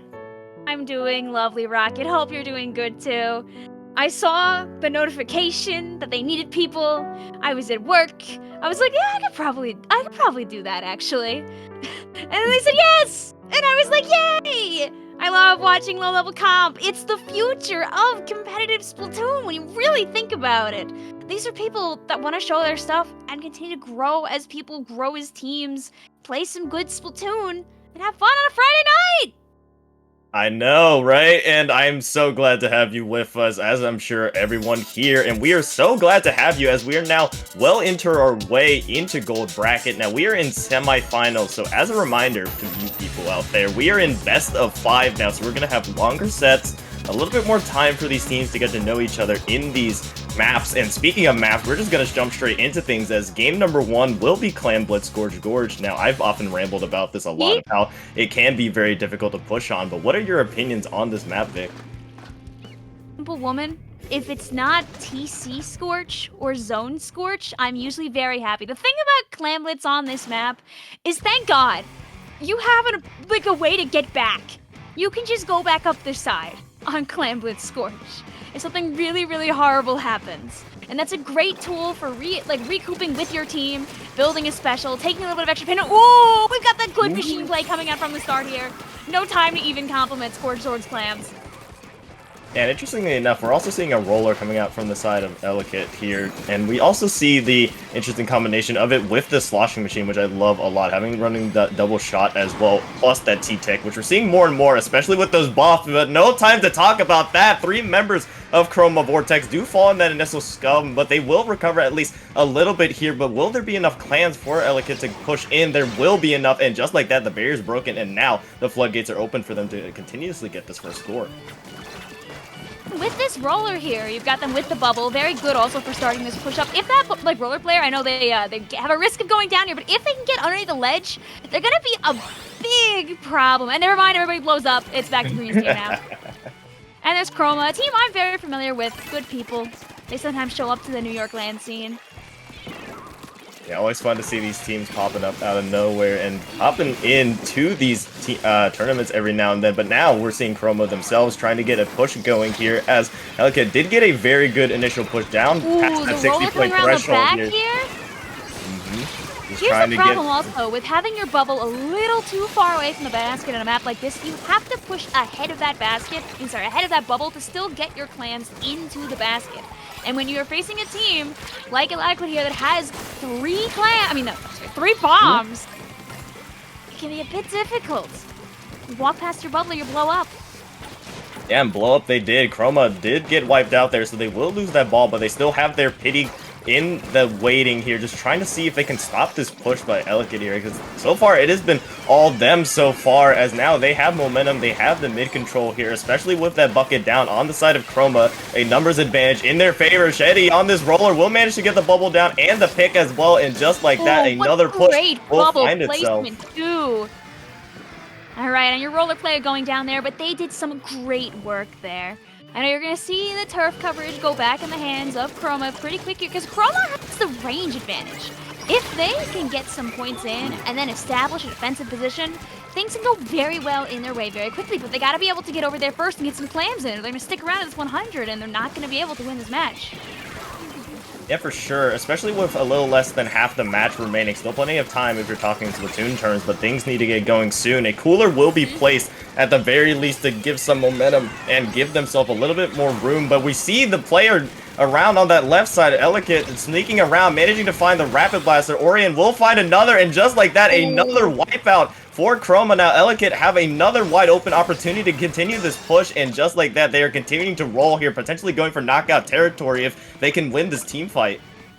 Ellicott have the speed on their side this entire match, which makes sense given their comp. They're a bit faster, a bit more schmoovy, and they've been putting down a lot of pain. That's going to be everybody going down from Ellicott. This is going to be an opportunity for our friends over here to possibly get some points on the board. Moving in very quick. I was talking about speed, and they said, okay, you want to see speed? We'll bring you the speed here on the side of Chroma. Yeah, these bubbles seem to be the core of both teams, and just like that, Chroma will get their first points on the board and counting. More clams going in from Polliner here, but they will eventually go down, and even 2-for-2 trade on both sides here, but the spawns will come in super quickly because of that cooler here. Clams will be needed to be collected in order to keep this push going, but no, Ellicott will slam the door shut on that push. Still a great push nonetheless to at least close this gap in the lead. Thank goodness that somebody noticed that roller player before they were able to get a very nice double there. Only taking one down is better, at least if you're on the side of Chroma. Now, Chroma needs to keep this paint, though, because if you're Ellicott, you want to take all this turf back again. You've got a roller, you've got a machine. You want to be able to annoy the enemy team and just keep pushing up and up. You want to take out this blaster, and you want to take space. Yeah, take space indeed. 35 seconds left. Ellicott just really need to play patiently here. The roller does go down. A quick pick will potentially lead to them at least getting some footing back, but Ellicott is not giving up at all. They still have strong mid control here and two balls just waiting. 20 seconds are left. Clams need to be collected by Chroma if they want to stay in this, and we are nearing down crunch time here. Tri-strikes will be popped now by Chroma just to create some space here in the mid, and there will be eventually a overtime. 10 seconds left. You see the cooler being placed. Two members down for Ellicott, so now an opportunity to present itself. But this roller is here, will eventually get taken down, and there's overtime now for Chroma. One final opportunity remains. All right, we have the bubble coming out here, and unfortunately, that's so sad. That bubble was placed really well to start taking this area, and they're going to jump right back. Oh, they don't die to the strike? Wow. And they have to bring that clam in right now, or they're going to run out of time here. So sad. Yeah, but Ellicott just constantly at the beginning of about the first half of that game just kept going and going and going to the point where really Chroma weren't able to get a push until under half the match was left. That early pressure and really just playing keep away from the get-go was really what allowed them to set the pace and will be the reason why they're up now 1-0. Now this is very interesting indeed, because now since they have that, they will only need to win 2 more, but maybe we can see a little bit of a bounce back here because we are in 5-game sets. Absolutely, and you saw it's not like Chroma let them take the entire game without any problems. They still got down about half of that counter. Their one push was very strong. It wasn't strong enough to take back the lead, but their one singular push, I would argue, had a lot of oomph compared to the multiple pushes that we saw on the side of Ellicott. Am I saying that right? Yeah, I see what you mean. But yes, I think it is Ellicott. But I see what you mean there in terms of Ellicott seemed like they were getting more and more punches in, and more of them were landing. But Chroma's punches did hit harder. It just wasn't enough this time to at least secure this map 1. But we're moving to map 2 now, which is Rainmaker Museum. Now this is an interesting map, especially with the comps we just saw from both these teams. We did see a bubble from both sides, so I'm really interested to see how that bubble will come into play, especially on a very narrow map such as Museum after that first checkpoint. Thing. We saw in that first game that Illiquid absolutely has the speed down. They seem to go for a punchier, lower range comp. And when you're playing in Rainmaker, this can again be really advantageous, right? You can move in really fast. You can give opportunities to your Rainmaker carrier. It's going to be a lot easier for them to be on the offensive here, just like in the Clamblitz game, than on the defensive. Yeah, so I think what they want to do is they want to punch in early, just like they did with Clams. They want to get a nice, strong lead, and they want to be just chucking bombs after that. Yeah, but that's going to be hard to do, especially since on a map that usually in Rainmaker, the first checkpoint is usually is pretty easy to get, usually after an initial success with the team fight, but the real battle continues after that, so we'll see which team really hops out to that early lead. But no more talking, we are moving to game number 2. Let's see if there's any weapon changes here, Vic. Ooh, I would love to see some Gloogadooly gameplay. You saw that double 5-star Gloogie badge? Not yet, but maybe down the line.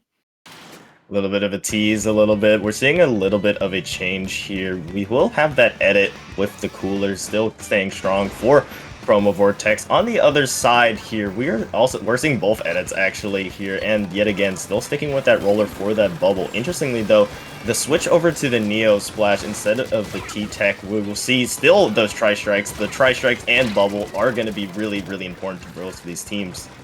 Ooh, we're seeing our first fight here, challenging the heavy edit. Unfortunately, they go down here, but forcing them to come back is an opportunity to bring that Rainmaker in.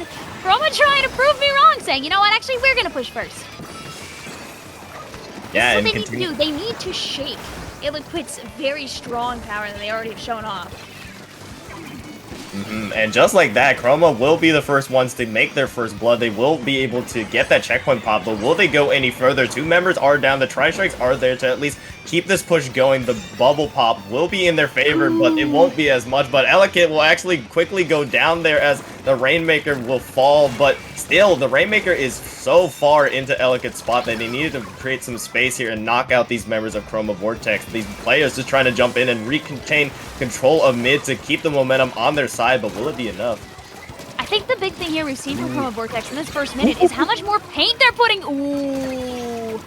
Ooh, now this is the opportunity Illiquid would want, but unfortunately with 2 of them down, it is a 2v2 here. If I'm Chroma Vortex, I'm putting these strikes down, and I'm not giving these guys much time to be able to spawn back in. I'm grabbing that Rainmaker, and I'm going to start making my move.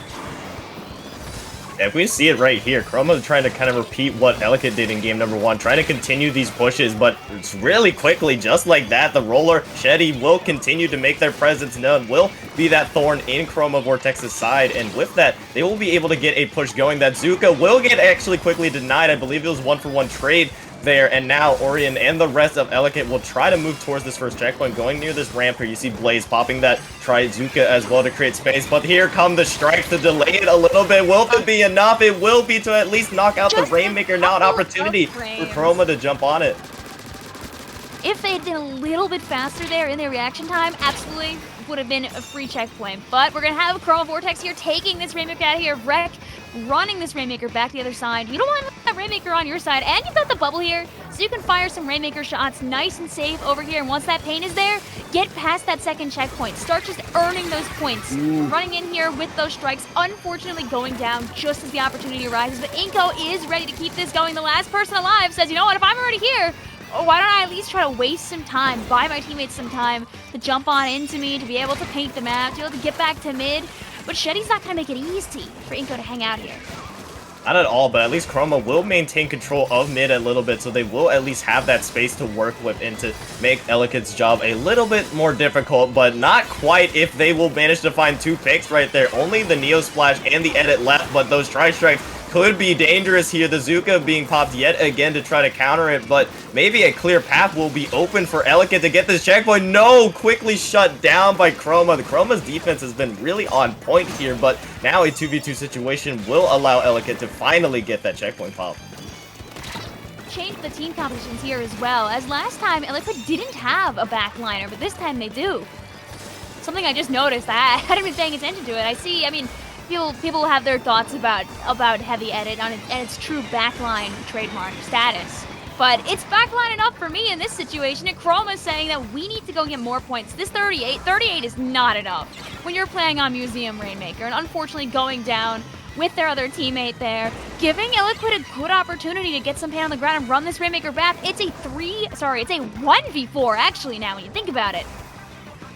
Yeah, and you see up there at the top of your screen, these specials are about to light up. You see the bubble, you see the Tri-Strikes being popped, and now the Cooler being popped by Chroma as well. 3 players will receive their drinks, so now an opportunity for Chroma to clamp down on this with that special fighting ability. Then Vince Decapitator will find one, quickly traded out, but Ellicott still have the Rainmaker standing. Those Tri-Strikes yet again going out will cost the Rainmaker loss. A quick kill from Inko, probably make that 2 with that jump just like that. 3 members fall in 30 seconds. Left here. Chroma definitely in the driver's seat for sure. Absolutely. The strikes have been really good for Chroma this game. The strikes prevented Ellicott from being able to get their first push. The strikes have slowed down Ellicott all across this game. They've been keeping them in their place, and if you're on the eyes of Chroma Vortex right now, you're probably not pushing up with this Rainmaker. Oh, and as soon as I talk about strikes, here's some more, but the strikes can't reach all the way over to that Rainmaker. There is one player over there by the rain. Can they keep their teammates safe and take them out in time? That's gonna be a wipeout. Oh no. Things can turn really dangerous here. One last opportunity. Ellicott have an opportunity to go straight in. They need to get in, though. This mid-decapitator is in the left side, but no! It will be quickly shut down by Chroma Vortex, barely able to stop that Rainmaker in its tracks. And now, Vic, we are even 1-1 in this set, but that was down to the wire. Absolutely. They rushed that Rainmaker forward in that last couple of seconds there. And you know what? It's a gamble when you do that, because it can work out really well. But if the enemy team is able to come back really quickly for some reason, like with the Cooler, and they just get 1 or 2 slaps of paint to slow you in your tracks, what was once you flying forward can now be you kind of hanging out, ready to blow up. When you're in that situation, make sure that if you see your teammate wanting to run ahead real quick, paint their feet so even if they do get attacked, they can keep going. It can make a big difference. Yeah, for sure. I mean, you saw at the very minimum, you didn't see the mid-decapitator really get the Rainmaker, but you saw on the side of Chroma Vortex at least being able to put down that paint like you just mentioned there, Vic, and at least disrupt them a little bit, draw a little bit of attention away, and ultimately allowed the rest of Chroma to really pincer in. But now, since we're tied at 1-1, you can basically think of this as now a best of 3, because now with 2 games played and it's pretty evened up, we are in basically best of 3 now. Taking a look at this map 3, Robo Ramen Zones coming up. And you know what? When you think about it, now they've both had a chance to kind of feel each other out, right? I feel like both these games have shown a different energy from both of these teams.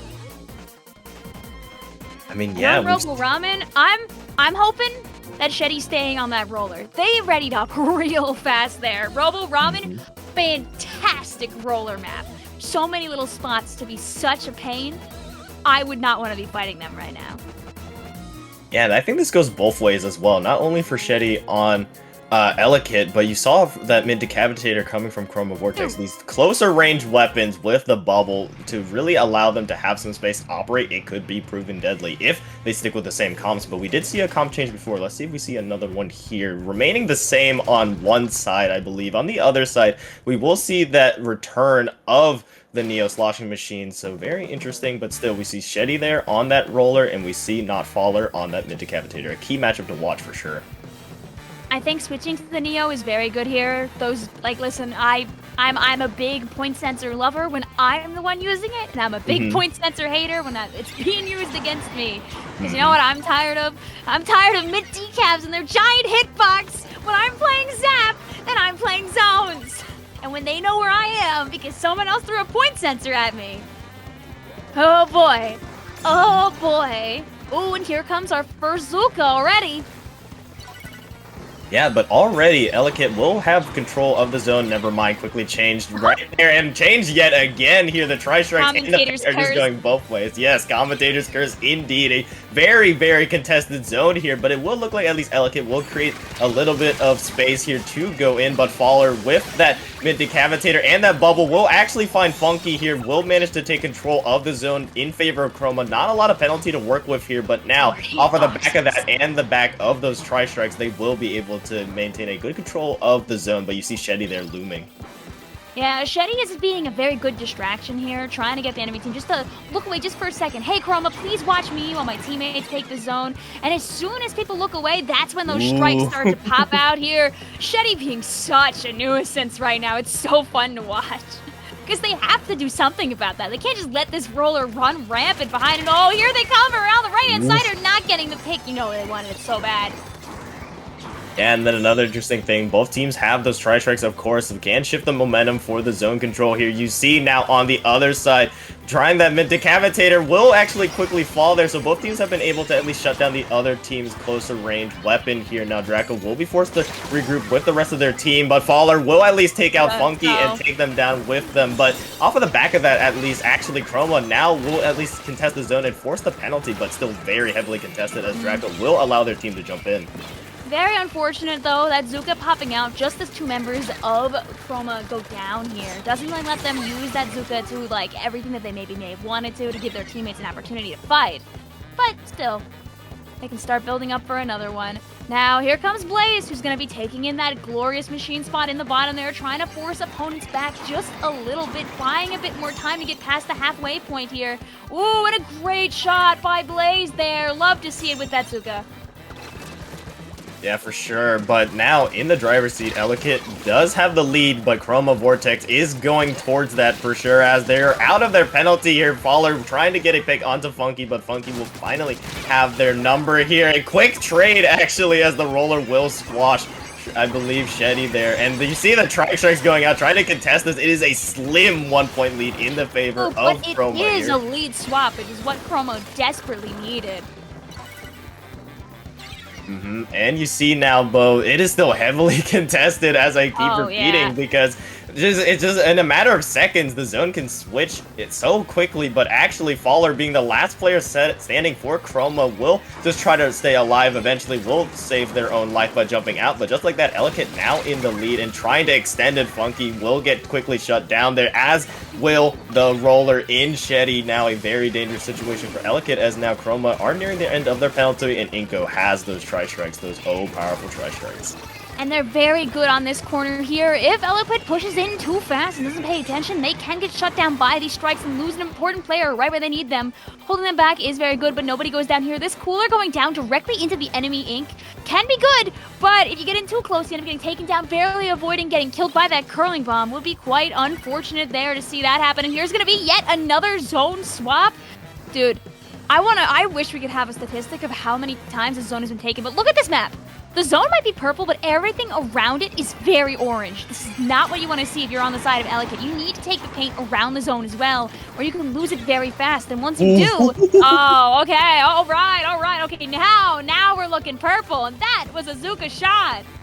It was, and that might have secured them that lead. Ellicott now in a good situation here, as now Chroma really does have to throw themselves at the point. You see a quick pick from Funky onto V-Rank. That could be huge there. 10 ticks left. Chroma need to throw everything they have at the point, but will it be enough? There doesn't look like to be enough paint. The tri-strikes come in a little too late, and now Ellicott punch back 2-1, knocking at the door for their ticket to go to Grand Finals. I believe it was stated beforehand that there is nothing left if you lose, correct? If you lose this match, you are out of the tournament? There's no loser's bracket? Yeah, there is a third place matchup here All if right. they do, but at least their first place aspirations will be gone. But yeah, a lot riding on this for sure. So really, it is do or die time now for Chroma Vortex. So let's see if they bring anything different, but I'm sure this team will bounce back. I mean, we saw how close that matchup was to the end, Vic, and we saw how that game 2 turned out. Oh, absolutely. I was discussing earlier the importance of keeping up the punches, about being fast, about reacting quickly, about being able to take your fights, and both teams said, okay, We'll do that.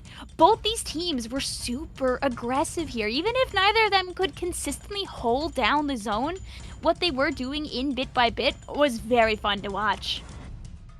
Yeah, you saw the trades of specials. Obviously, those tri-strikes just kept going and going and going and deciding fights. And I believe around here is when Blaze got that Zuka and really was able to get that shot right there onto that Neo Splash and allowed to create more space for Ellicott to pull away. And after that, they didn't look back. And that is what happens in Splatoon. It's not about who punches first, it's about who punches last and is able to continue that momentum into the overtime and into the end of it. But moving away from that, we're moving to game number 4, Shipshape Cargo Tower Control here. A very interesting map mode indeed, but what are your thoughts on it, Rick? Ooh, alrighty here. You're not gonna see those heavy edits go away anytime soon.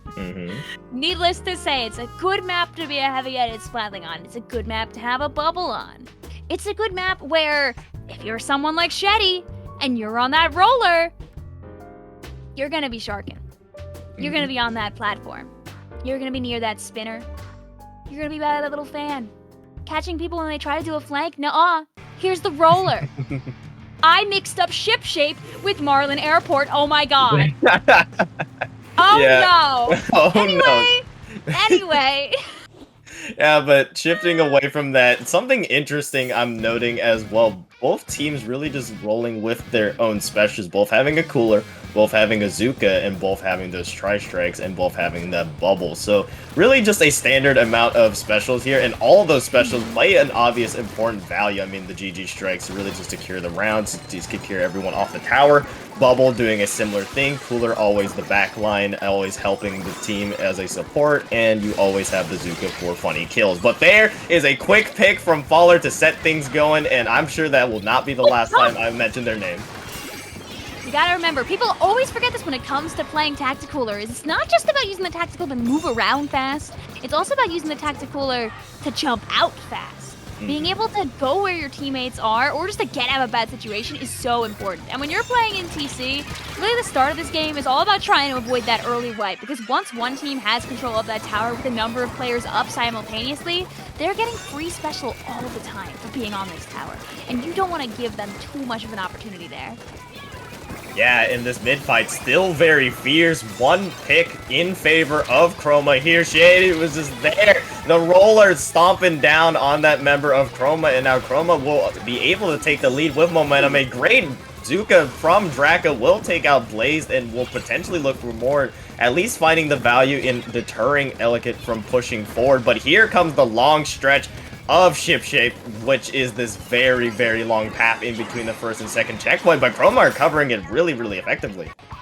Absolutely, they weren't even shaken for that long with the strikes here. They got all the way to 41 here. This is the machine. You gotta remember, the thing about Sloshing Machine, here comes Ship with a good slap. The thing about Sloshing Machine, I know this push is going back in the other direction here, is Sloshing Machine can cover basically the entire tower. If you're the machine player and you're not on that tower, you wanna wait for the enemy team to try and hop on and start just sloshing away. Start sloshing away, you're gonna hit somebody.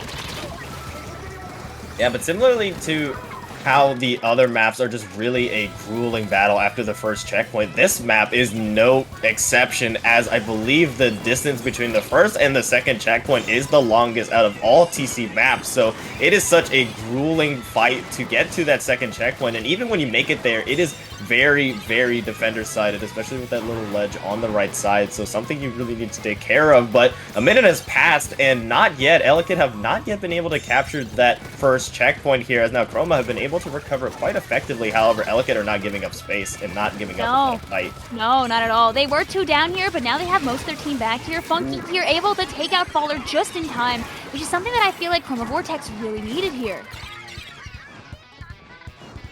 Yeah, Chroma Vortex definitely needed that mid-decapitator to be alive there, but now Ellicott pushing in the wave of orange in the mid here will potentially allow them to get that first checkpoint, but you do see that Neo Splash has those GG strikes to potentially create some space. The bubble will be played, maybe a giant target now on that, but no, all specials being popped by Ellicott here. Shreddy in a great position, 3 players down for Chroma. Things are looking dire for them now, as potentially Ellicott can swoop in and take this lead. We have to be very careful here. I don't think that this lead gets stopped here. This is a free lead swap, but will it be a free checkpoint is another question. The Zuka coming out, the strikes coming out. They want this checkpoint out of the way really quick. If they get past the checkpoint, which is super important that this happens here, trying to get a few more points. Faller jumping in this tower here, slowing down any more approaching, and Shetty still in this corner, unable to get out. Now it's in the hands of Chroma and Vortex to see if they can fix this in the next minute. They have to take a lot of ground. They're already building their specials here. We have 2 specials ready to go, 2 more possibly soon. This is a lot of special activity going on here. Yeah, but that Zuka Keely taken out already, so it's just left to the Neo Splash. You see those strikes coming in, but the players are falling from the side of Chroma being forced back. VREC just has to get out of there, but can't escape. That is a cooler down as well, so now specials they were trying to build up will eventually be lost here, and now Elekid will be pushing them back into this midpoint now without a lot of time to work with. Things need to change for the better, and they need to happen quickly.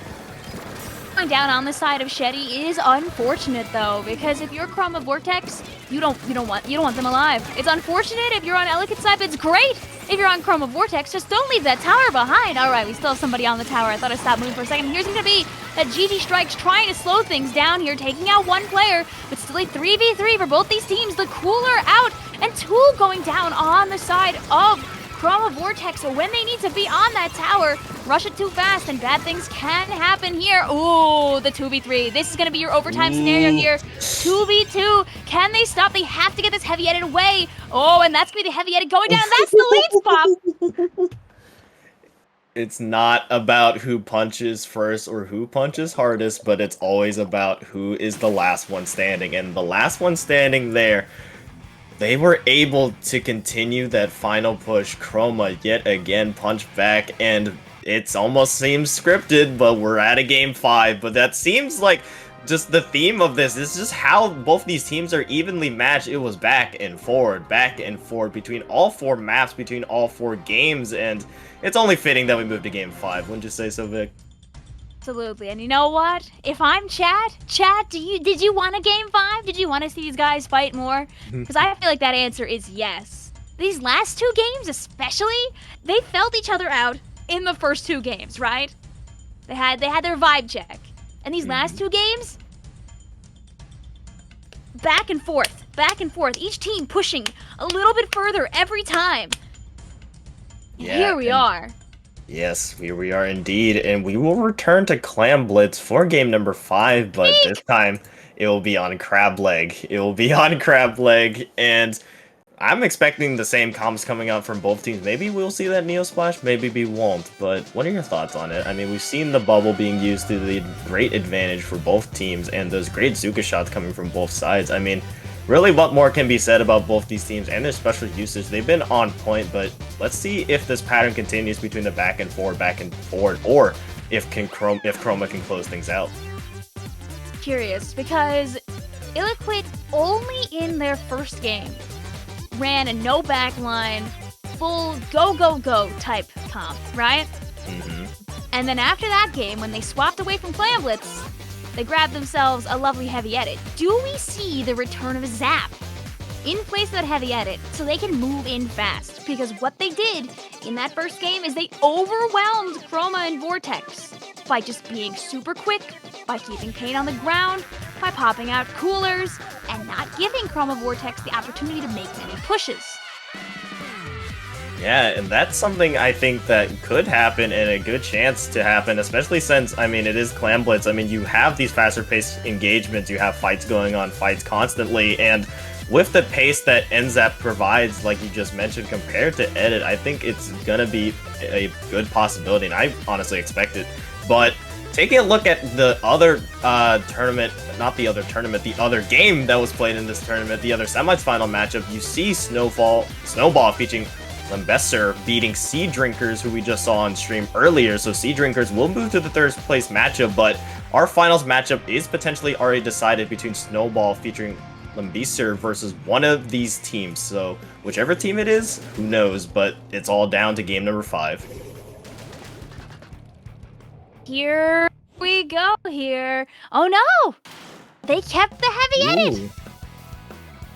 Interesting. Both teams actually keeping that edit. Both teams are running that edit, so maybe a little bit different change of pace here, or maybe a different strategy coming out from both these teams. But both teams remain steady with at least their basic comps here. We know what to expect. But already, actually, Chroma losing that edit, that is huge. There is a cooler down, and now an advantage for Illikit early. Yeah, if you're Illikit, you're pushing up. You want to establish yourself early on. Illikit has done a very good job of doing this across basically every game. I think maybe -1. Their ability to push up early and make a statement has always been there, and I expect nothing less than them from this game. Yeah, and we're seeing early already. 2 specials are up for Illikit, but actually the first initial ball will be made by Chroma here already. You see Fallener having that mid-decavitator, a very deadly player with that ball, actually quickly switch over to their backline in the edit, allowing them to really move up with the rest of their team. And moving up, they will eventually go in, but quickly shut down by that Zuka and the rest of Illikit there. A great defense will force Chroma back. A great Zuka, and what an unfortunate spot for that Tacticaler. That Tacticaler accidentally became basically a free target for that Zuka to stop on and splat anybody who happened to be nearby to it. Dang indeed, Bortlop. Dang indeed. At the very least, now Illikit on the other side will be able to pop a cooler of their own. Funky will right there pick it up and now have the Tri-Strikes to potentially lead their team in. 2 players are down for Chroma, but here are the counter Tri-Strikes and that Zuka to buy themselves some time, especially with that 2-player disadvantage. But Inko making that advantage go away here. Nate taking down their counterpart in Funky. You see the Zuka being popped by Illikit to try to maintain the push, but momentum lost, and we are reset back to mid here. Alright, and nobody's been able to actually get over to the basket in these 2 minutes here. We see 2 players go down on the side of Chroma and Vortex. Both of them here in this map here getting this jump ready. The Clam coming down though, so they don't get to actually bring it up just yet. Can they get inside there without getting taken down? No.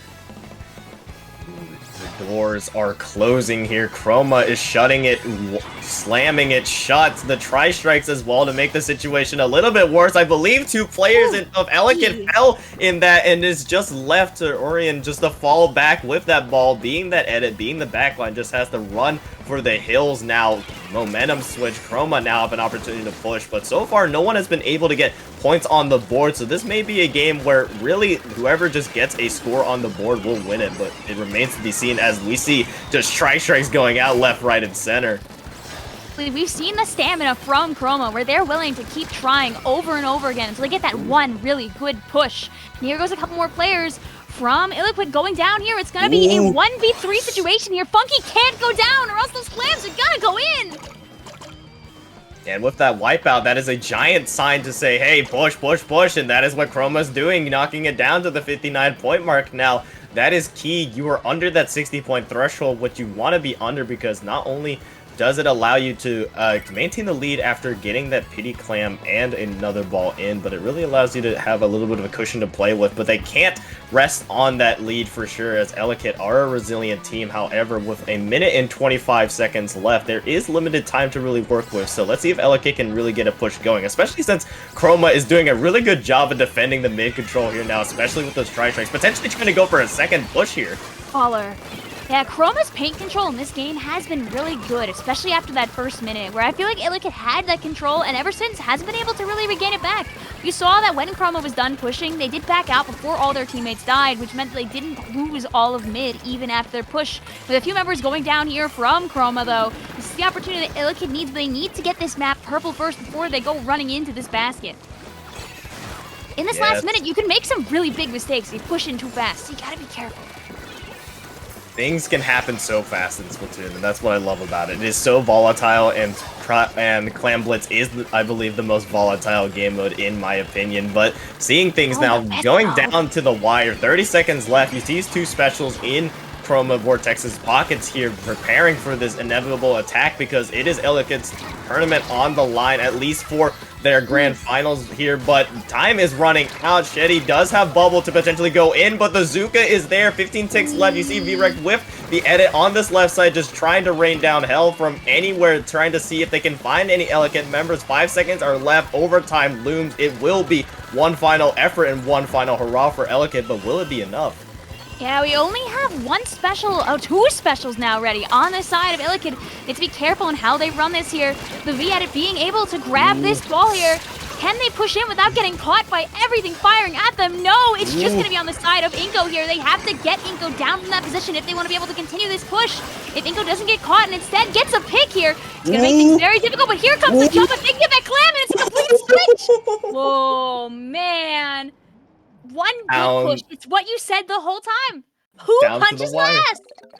It's never over until you see that wipeout screen or it is game over just like that. Coming out of nowhere, the very last push of the game, Illikid able to swoop in and take it. I mean, they weren't able to get in a push from the get-go. Chroma Vortex did a wonderful job, but all it took was one opportunity, one moment for Illikid to push in, and they took it. GG's to them in a very close set. Chroma Vortex fought super hard, but they will have to settle for a third place matchup, a third place dance with Sea Drinkers. But if you're Illikid, the job isn't over yet, as they will face Snowfall coming up. What a fantastic set. You know, Shetty getting caught early on there, I think by the Zuka, maybe like 15 seconds or so before that push happened, it may have, in some cosmic way, been worth it. Because otherwise, Shetty wouldn't have had that bubble ready again for that final push. They would have probably used that bubble a little earlier on, and their teammates wouldn't have had it when they needed it the most. The stars aligned and just everything fell in place for Illikid, but the stars need to align yet again if they want to face off against Snowfall and really beat them, because so far Snowfall has been pretty dominant, at least in this tournament. I mean, just taking a look at how their gold bracket has run, they've only dropped one game, and it was against Sea Drinkers. I mean, against Nova Nightshade, they went 2-0. Against Shark Bites, they went 2-0. Sea Drinkers, I just mentioned, they went 3-1. So really dominant, and definitely they have the hot hand, but this is the 9 seed versus the 6 seed in Illikid, so it's gonna be very interesting to see for sure.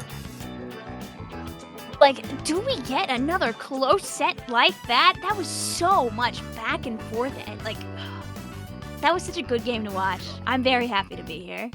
Yeah, for sure. I mean, you never know what to expect in Splatoon, but sometimes the unexpected is very welcomed, and I'm sure it was welcomed 100%, but enough of us yapping for a little bit. We're going to be taking a very short break, so get your popcorn, get your water. We'll be right back for Gold Bracket Finals here shortly.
Hey fellas, we're back with more from the Ink Up 66 put together by Under Pressure Splatoon.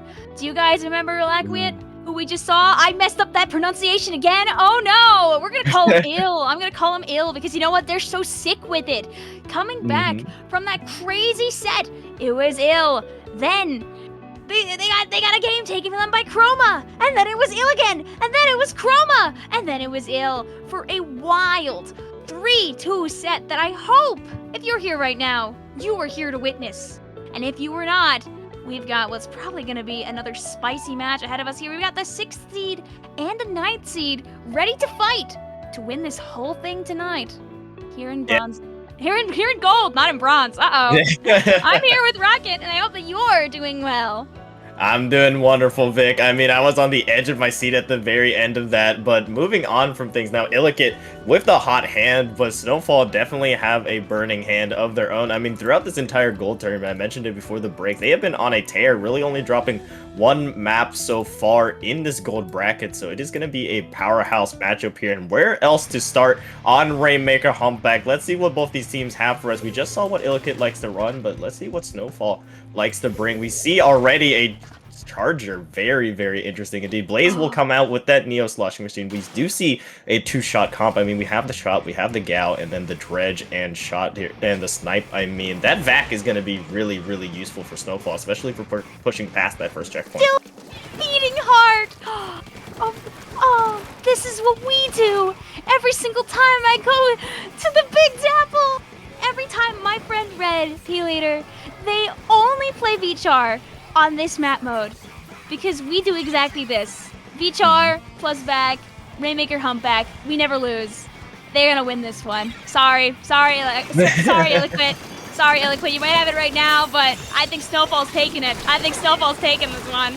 I mean, Illiquid look like they're playing with a chip on their shoulder as you're saying that. They're just Yeah, I know. I'm trying like gushing joyously about seeing Vichar here, and they're getting, they're getting, oh no, and the 39's already out here.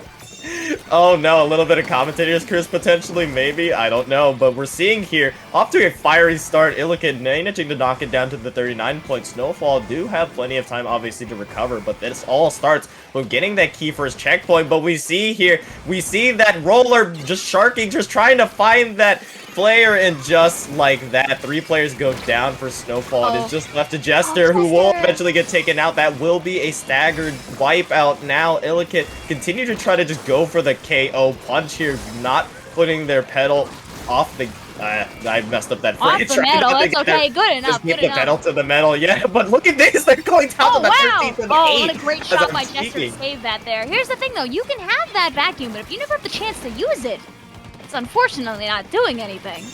But I believe in it. I trust it. I try. Baby. Oh, and Shetty out here. Oh my goodness. Pedal to the metal. Pedal to the metal. That's the phrase I was looking for earlier. Pedal to the metal is how Illiquid is playing, but Snowfall trying to pull a little fast one here on this right side, trying to get at least this first checkpoint, but Illiquid have been so good at putting down the pressure. They are just playing Dance Dance Revolution with that Rainmaker, but the rest of Snowfall will rally, and that is a wipeout plus the checkpoint pop. Notice that Snowfall here is letting their Charger player get a lot of time to try and build to this vacuum here. I don't think they'll get it in time for this particular push. We have the Zuka out here, and they're gonna have to fire that Zuka if they want to be able to get that. But unfortunately, the Rainmaker player is the only one that goes down in this initial launch here. Oh, and we lost the player. I don't know what the DC rules are. The DC rules, yeah, it's way past it. Usually, I believe it's like the first minute or minute and a half where it would restart, but we are past that threshold, so now Illiquid will be playing with a permanent one-down situation here. So this could potentially be the reason why Snowfall comes back, and an opportunity may present itself, but Illiquid are not giving up at all, despite being one man super down. Aggro. That's what they need to be. They need to get this Rainmaker, and they need to drop down with it. It needs to get off of that ledge ASAP. But Kior here is not giving that opportunity, and that Rainmaker's gonna get to 5, 4, 3, 2, 1. So sad. I'm sorry, Illiquid. I think I did this too. Just like that, a little bit of a changing of fate there. What seemed like Illiquid's game to lose turned out to be their loss indeed by ADC, but still, we're seeing a lot of quickfire energy from both these teams. I mean, despite obviously being up permanently 4-3, we saw some fight, and why Snowfall have been on a dominant run from the get-go. I mean, that DC obviously helped them in their situation, but also their quick coordination, their quick matching of the tempo that we saw Illiquid going from the beginning. But still, Illiquid are just constantly providing this constant pressure over and over and over at such a rapid pace. I mean, while you were talking in like the first minute or so, they knocked it all the way down to like they were going crazy with it. How fast they react to stuff though is why I can't see Illiquid out that easily. Just because of that DC, I don't think they're gonna slow on down here. Some people in chat are saying OCE, unfortunate moment. I can't believe Shetty survived that reef slider there. That was man, oh man. Just barely, just by mere inches. But hopefully we'll have an actual 4v4 in game number 2, Clamblint's Inkblot Art Academy. Now, this is a very interesting map indeed, especially since we've seen the bubble coming out from Illiquid, and we've seen how well that they can really play around it. I mean, we've seen how well Shed can really just operate if left untouched, but interestingly enough, Snowfall have been able to respond at least really effectively, especially with that reef slider we saw. We did see it took Snowfall a while to be able to get used to the speed that Illiquid was bringing to the table, and that's something you might expect, seeing that Snowfall did have a bit of downtime in between their last match and waiting for Illiquid to do their semis to actually be able to reach them here. The question is, has Snowfall warmed back up in which they're ready to match that speed, or will Illiquid come running out of the gate in the mode that they play really strong on to tie this up to 1-1? Yeah, for sure, and it's going to be interesting to see if we see the same weapon comps. I mean, we've seen how at least Illiquid likes to play. Barely any changes in terms of their comp. Really, the only switches were either that Is that Sloshing Machine, or I forget what else they run. I believe it's another shot, if I'm not mistaken. Either shot or Neo Splash, my memory's failing me, but whatever it is, it just provides that little different aspect to how they like to play either that Zuka or that Tri-Strike here. But switching away from that, seeing what Snowfall might run, I love the choice. Obviously, you touched on it, loving to see that V-Charger, the scope with the vac. I mean, I'm also a fan of machines, so I look forward to seeing more of Illakit's machine. And on a map like Inkblot Art Academy, where everyone's dipping and diving and going around in circles and hopping around the left and jumping around bats, having point sensor is a really good thing. And I feel like Illakit, they need something like that point sensor so they can keep their confidence up. Because they move fast, they're great at pincering on opponents. You see how they didn't even let Jester hop out earlier in that humpback game. The point sensor, I feel like, only helps them with keeping their momentum going into the right locations.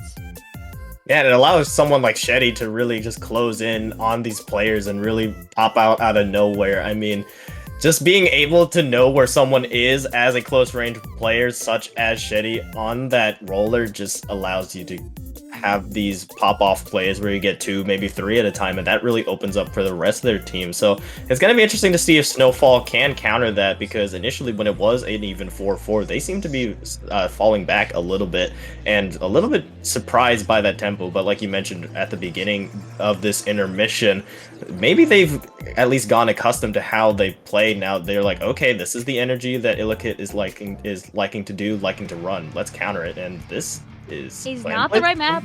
Track. They don't think this is the right map. I think we're gonna get a redo. I would happily play Clamblitz on back pump track. I think we're gonna get a redo here. I don't think this is the right map that's supposed to be played. Waiting for confirmation. Yep, there it is. Back-to-back humpback, no bueno. I like the idea that this wasn't the right map mode, so the weapons completely swapped around here. I don't know if you saw the goober there. I'm assuming the goober isn't part of the plan. Would be funny though. Hammer goober is very gross on on Inkblot, but double charger is probably a risk. Oh, if we see a double charger, that would be amazing in Clamblitz. That would they be might something. be confident with it. Listen, the hammer kind of gross. It is. I mean, if you can play it kind of like, I guess, a Squiffer, maybe? Like, kind of like that midliner type player that, is really mechanically skilled, can get these really nice shots and really allow your team to really operate. Maybe it could work, but I don't know. We'll see. I don't know what to predict. But for all I know, maybe we're getting tricked here. Maybe that actually was part of the plan. Who knows? Maybe we can see maybe a little bit of a switch off of that V-Charger into the GooTuber, maybe? No, there were 2 charges there. Maybe, I don't know. I mean, but maybe these players are flexible, and instead they might have forgotten to switch out that V-Charger, but I don't know. You're probably right. The boring answer is GooTuber because GooTuber spotting. But anyways, hopefully we're on the right map this time. Yep, there it is, Inkblot Art Academy, like we'd love to see it. Let's see if there any changes, if that GooTuber does remain. We see a Splatling coming up from Jester. Hello. That is not what a completely different team comp swap. Oh! And there goes any kind of long range on the side of Illaquit. They brought back the Zap. That's so they can go back to just speeding in and causing problems on purpose. Their team comp significantly quicker than Snowfall's here, which is that speed they really want to have. Yeah, and you need that on Clamblitz, but very interesting we see that Splatling. Not something you see commonly at all, but also a switch to the Splash to have that Crab, just have that constant firepower coming from Snowfall to maybe match that quick pace that that Illakit has, with a Rain of Ink. But let's see if it works out in their favor, as actually 2 players will go down initially for Snowfall.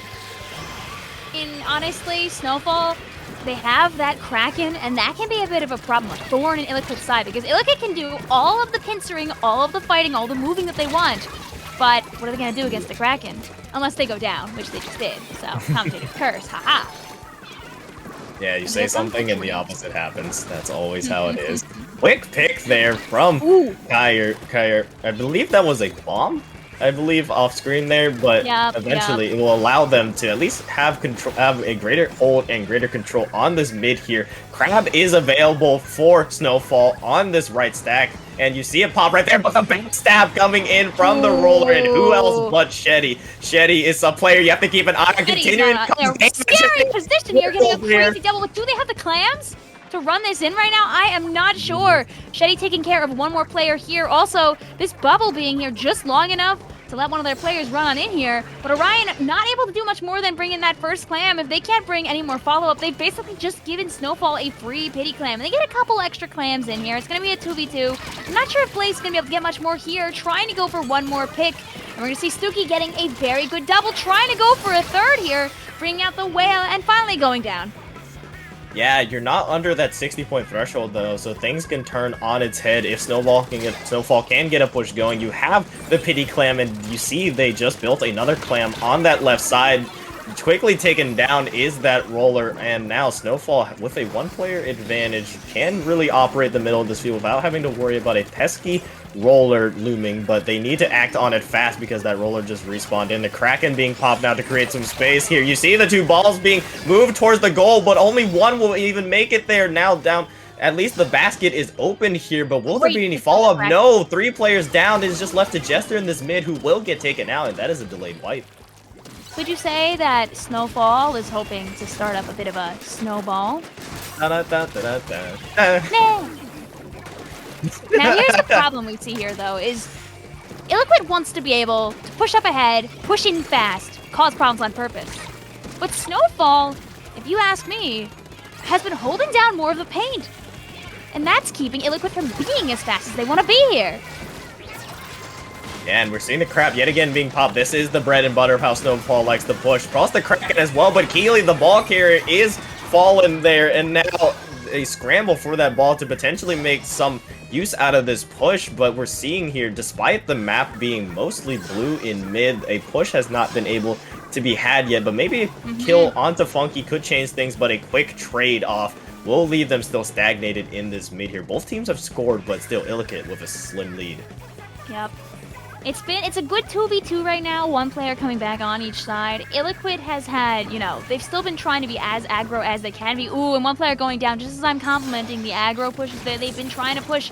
They do have 2 clams here, and this, the Reef Slider building the opportunity here to giving the lead over to Snowfall. Illiquid's gonna have to push in at some point now if they want to be able to take this. Orion dropping this clam to avoid being seen here. 2 players going in against this crab tank. They live. It's so important. If your push doesn't work out, if you can escape without getting splatted, you get to keep putting more paint down on the ground, but Nena's just gonna hide, waiting, hoping that maybe somebody will show up and they can just kind of catch off guard, but they're noticed instead. Oh, and a good pincer there.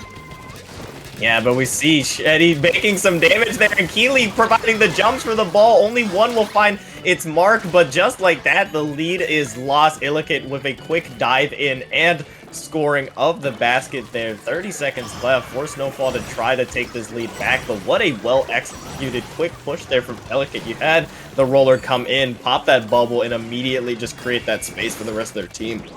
Yep, and neither of the players there, neither the Gal or the Splash-O-Matic, are very easily able to approach a roller in a position like that. So it was great for Shetty here.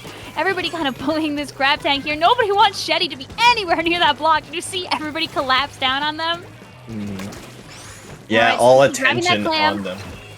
Need to make sure you get that overtime. Forget to grab that clam and it would have been over. They have enough clams in their possession to take it. They have to get not just that first clam, but they have to get a little bit more after that. Because just that one clam, oh no, Shetty! Shetty strikes yet again, and Keely shuts down all of those balls, shut down Snowfall's push, and that's why you need to pay attention to where Shetty is, because single-handedly Shetty managing to clamp down on that push, and now we're looking at an even 1-1. And yet again, it is technically a best of 3 now. Wow. And if you're Illiquid, this is putting a bit of wind back in your sails. Because you had that unfortunate disconnection that happened to you after fighting so hard that whole match. Oh, and here comes these strikes that really kind of push Shetty out of their comfort spot here, but they weren't able to get Shetty down! And this is what really led to something finally happening here in this match. just so sad to watch some of these pushes that they were trying so hard to get these clams in over Snowfall. Snowfall had a lot of opportunities, and they were trying very hard. I would not count them out just yet. Yeah, for sure. I mean, we saw the pace that they like to play in game one, and despite the disconnect. I mean, we saw some fight with them through this. I mean, it was still pretty close. I mean, they were able to get in that push, to get them that lead here, but just unable to score any more, and Illicut just able to get in that last 45 seconds there from that roller push from Shetty, being able to put in that position. You see the ball being able to at least make its way in there, and the cleanup from Blaze as well to make sure that both of them were scored. And then Keyleth, this is where the game ended here with that push. Shetty in a great position, clamped down, and 1, 2, 3 gone. Curious, I couldn't see exactly where Shetty hopped down from. Was it just from the base? It goes to show, you gotta play Turf War. You can't let the roller have that paint. And I feel like if you're on the side of Snowfall, you're gonna be more careful than ever to make sure you're not leaving any space unturfed, because it truly does make a difference here.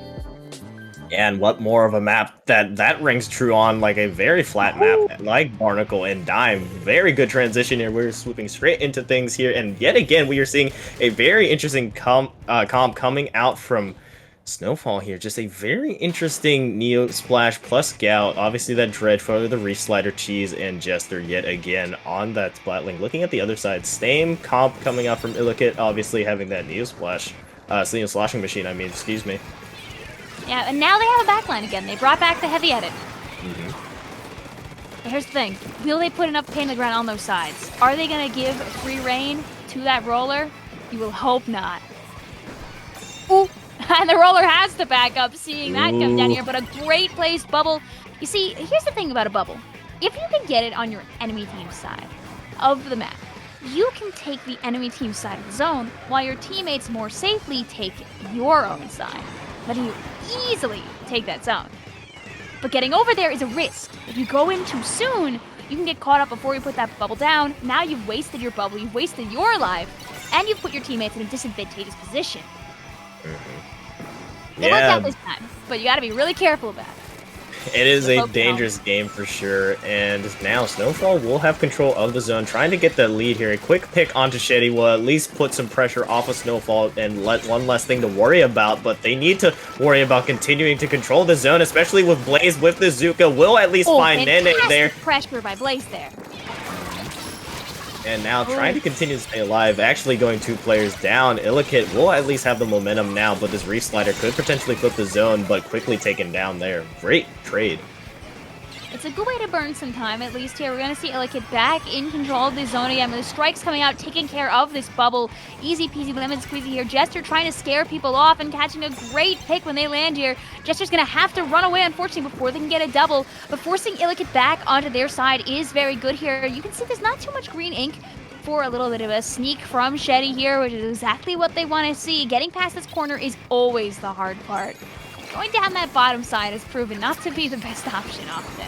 Here comes an opportunity here. This Zuka here, building some space. One player going down on the side of them. Jester going down here. The counter strikes going in here. Funky escaping by the skin of their teeth, good lord.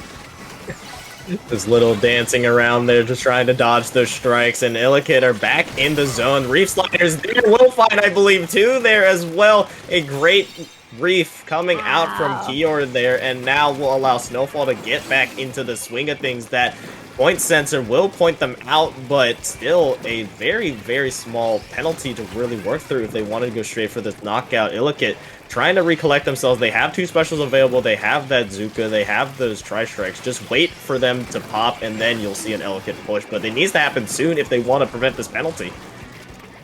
Yeah, this is going down to the last 25 ticks here, and every second that passes by is making it more and more difficult. 2 players going down on the side of Snowfall. This is the time now. Like, Illicut needs to get over to this zone, and Jester came by to try and slow it down. Doesn't get... Oh, never mind! Never mind, getting a double? Nope, nope. Not quite, but at least finding one before they are taken down. Illakit will have control of the zone, not much penalty to speak of to go through, and just like that, they will start working on their score. But now, pressure is on Snowfall. They have some time to work with, but it isn't a luxury. As a matter of fact, they need to get in soon. You see the Zuka being popped. Keely, that roller is down. An opportunity for Snowfall to get back into it without having to worry about it. The reslider is popped in, but a quick strike will shut down any potential push in. Snowfall just continue to try to lay down the ink, trying to contest this desperately. It is just the Neosplash and Jester on the Splat Link to just try to paint in. It is such a close fight here in mid. Oh, wow. And again, just barely dodging that strike to be able to do this here.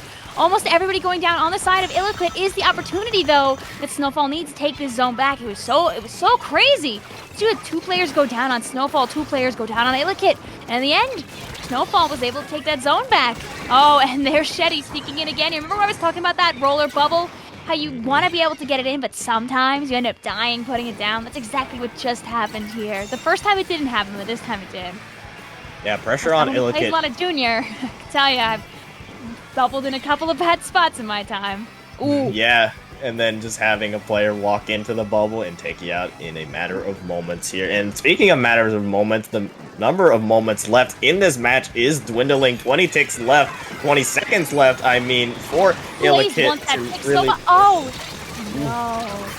Quick pick there. Oh my goodness, a wipeout actually for favor of Illakit. They have 10 seconds left, but they will be able to at least force overtime here to potentially steal this game away from Snowfall. One last team fight. This could be the dagger here. It is not about who had control at the beginning. It is about who has it remaining here. Only 10 ticks left on the penalty. 2 players are down, Keely, for Snowfall. This could be huge as they're almost out of their penalty. Jester just throwing that Kraken. Trying to save it. Oh, here's the strike. They have to keep that paint on the zone. This is an important moment here. Jester has to push in, gets one, but I don't think it's swapping in time. That's going to be the lead switch. Just like that. Another tight one. We are seeing between me and you, Vic, just very close matches no matter what. I don't think we've seen like a really like dominant performance so far. We have like any games actually knock out? And like barely, like not even, I don't think so. Like not even like a knockout in Rain, not even like a knockout in Clam, which we normally at least see one, but no, Illakit with the comeback. And look at the score at mid-time, like look at it. 32 to like I believe 67 for Illakit, and then in a matter of moments we're down to the wire, final minute, and Illakit with the comeback. Now, we just saw that Zuka play there on the side of Blaze there. The thing about that one Zuka you saw is that what that Zuka did is it forced everybody on Snowfall to have to collapse back into the middle of the map. And what that does is it lets the rest of the players on Illakit do a little bit of a pinch. Also unfortunate there that Jester fell down right there where they kind of needed to be alive. But they came back quick, they crackened up, and they tried their best to save it. Didn't work out, but it was a good last-minute play to try and make this save, working alongside that. This is a good amount of special coordination. You see this, we've seen this from Snowfall the whole time, is their special coordination has been very good. If they can keep that up going into the next match, can tie it up with a 2-2. Yeah, but taking a look at the other side, Illakit, one game away. One game away from being crowned your FTIU 66 Grand Finals champion, so maybe a little bit of pressure onto Snowfall for sure, maybe a little bit of sweat dripping, but that cannot happen now. This is the biggest moment now. Map 4 to potentially tie things up and at least give themselves some breathing room. Hacklefish Market, tower control. If you're a kid, here's the thing. You almost won game 1, but then you lost it to a disconnect. Game 2 and game 3, if I remember correctly, Snowfall had the early advantage, right? And Illakit always comes back at the end to take it. Does Illakit get their game like they had on game 1, where they're ahead here? It's very interesting interaction indeed. I mean, it seems like the team who always has like the early lead ends up not being the ones to win, so maybe an interesting pattern. You might be onto something, Vic.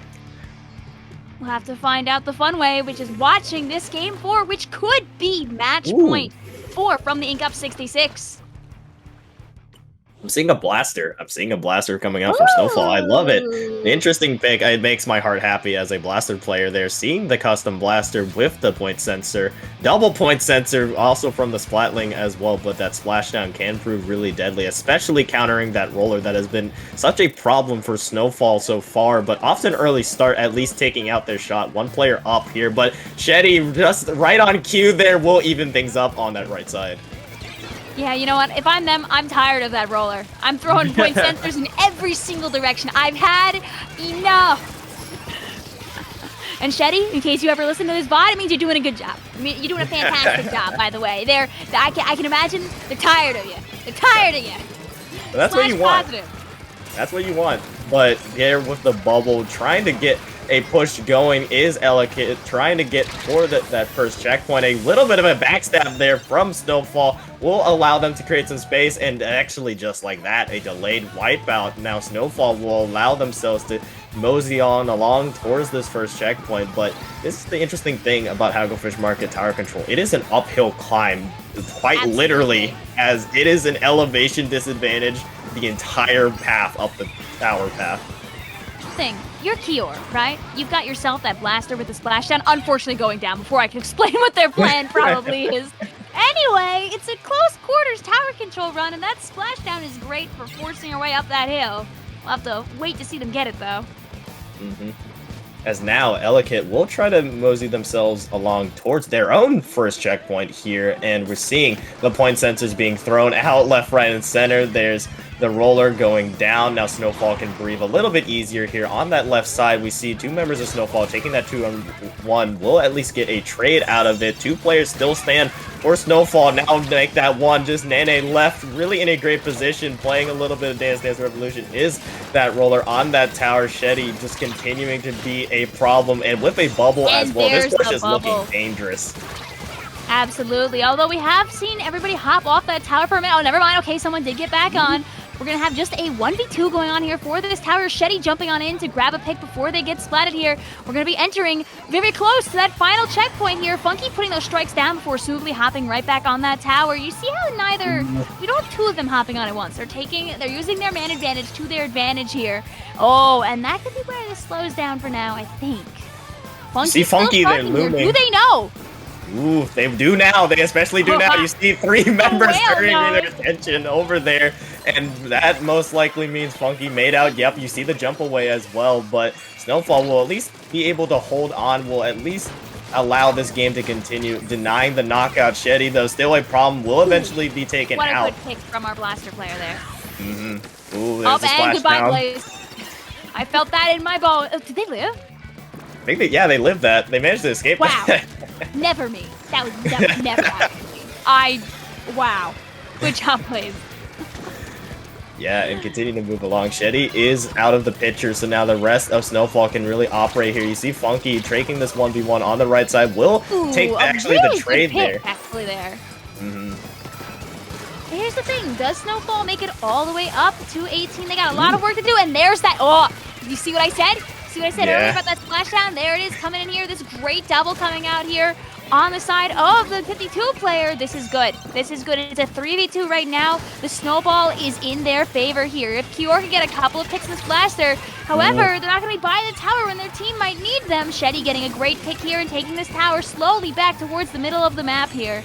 Jester trying their best to survive. Being the backline player, needs to be able to provide jumps, needs to be able to survive. Trying to hold that Kraken for a great opportunity here. Here comes the Zuka, trying to give a chance for that tower to get back to mid. Another underrated part about Cure on that blaster as well is it allows you to play under those ledges, which is where we've seen them mostly operate on Snowfall's pushes, but this is where they are needed the most. They need to get a push in soon. 40 seconds left, excuse me, here, as the Killer Whale will be popped to at least try to find an opening for Snowfall, but Ellicott are holding firm here, trying to end this set right here in game number 4. Splatling does go down. That is Jester. The Gal goes down as well, and we are seeing a wave of purple. Yeah, what we need here, truly and dearly, is we need to see a couple of picks go down on the side of Ill-Equipped, which you've just seen, and we need to see a push get started here. You really want that tower in as far as possible before you get into that overtime. Because if they get splatted here, they still have a couple of seconds to try and fix it. Ooh, and a great splashdown taking out Shetty. who is such a thorn in their side here. The GG Kraken is ready to go, but you can't be alone on the tower with that Kraken. Just because. strikes. And here's the GG Strikes. strikes, which could The be taking strike. FTIU 66 here. If Funky's able to get there to the tower before anybody else does, Funky winning the fight and taking the win for Illikit.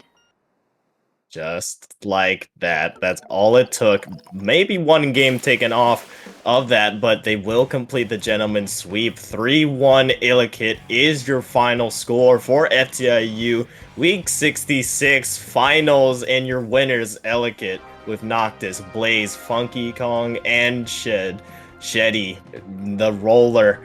Your victors. Congratulations, and I'm sure they're feeling hyped for sure. I mean, they were on a hot hand straight from that semifinals into this finals. We saw their entire path pretty much, Vic. What a wild run. If you're them, you're hopefully celebrating in that VC. You fought hard. You got no breaks. You went straight from semis right into finals. And some could say that is an advantage more than anything else because you don't end up getting cold, right? You're just jumping in right after a very intense set. Yeah, I mean, congratulations to you. I mean, what more can be said? I mean, they were hot straight from the get-go. I mean, obviously, that first game could have been a wash, I mean, with losing that one player to the disconnect, but it didn't stop them, and just like that, they are continuing to roll. But we are gonna now conclude the rest of this FTIU stream. But before we do, I'm gonna give a little shout out to the Under Pressure staff in the background. And on the topic of that, we would like to have more of you contributing to this. I mean, if you're wanting to help grow this community, grow this tournament, and you want to help us in these tournaments, staff applications are open in the Under Pressure server. You can find it somewhere in the announcements. I don't know exactly where it is, so I know it's in there somewhere, but yeah, we want you, and yeah, just to continue to provide just wonderful tournaments like this. I mean, Vic, I mean, we saw go down to game 5 in semis and then a really close one in finals. Absolutely. If you have any interest in like helping out the competitive community, you want to see things from, you know, all the way at the bottom here at low level, which again, don't forget, low level does not mean bad at the game. Low level does not mean bad at the game. When you lose a set in a tournament like this, it does not mean you're bad. It just means the other team played better that particular set. Do not give up on your dreams just because you do not win, just because you don't make gold, just because you don't make silver. Remember that a majority of players that play Splatoon are never even gonna see S+. Keep on that grind. Keep fighting. You're here for a reason. You want to play the game. You want to hopefully enjoy some time with people that maybe make you feel like you have a little bit of a family online. By being in the staff for an event like this, you're giving the opportunity for these people to keep fighting together, to have something to look forward to do.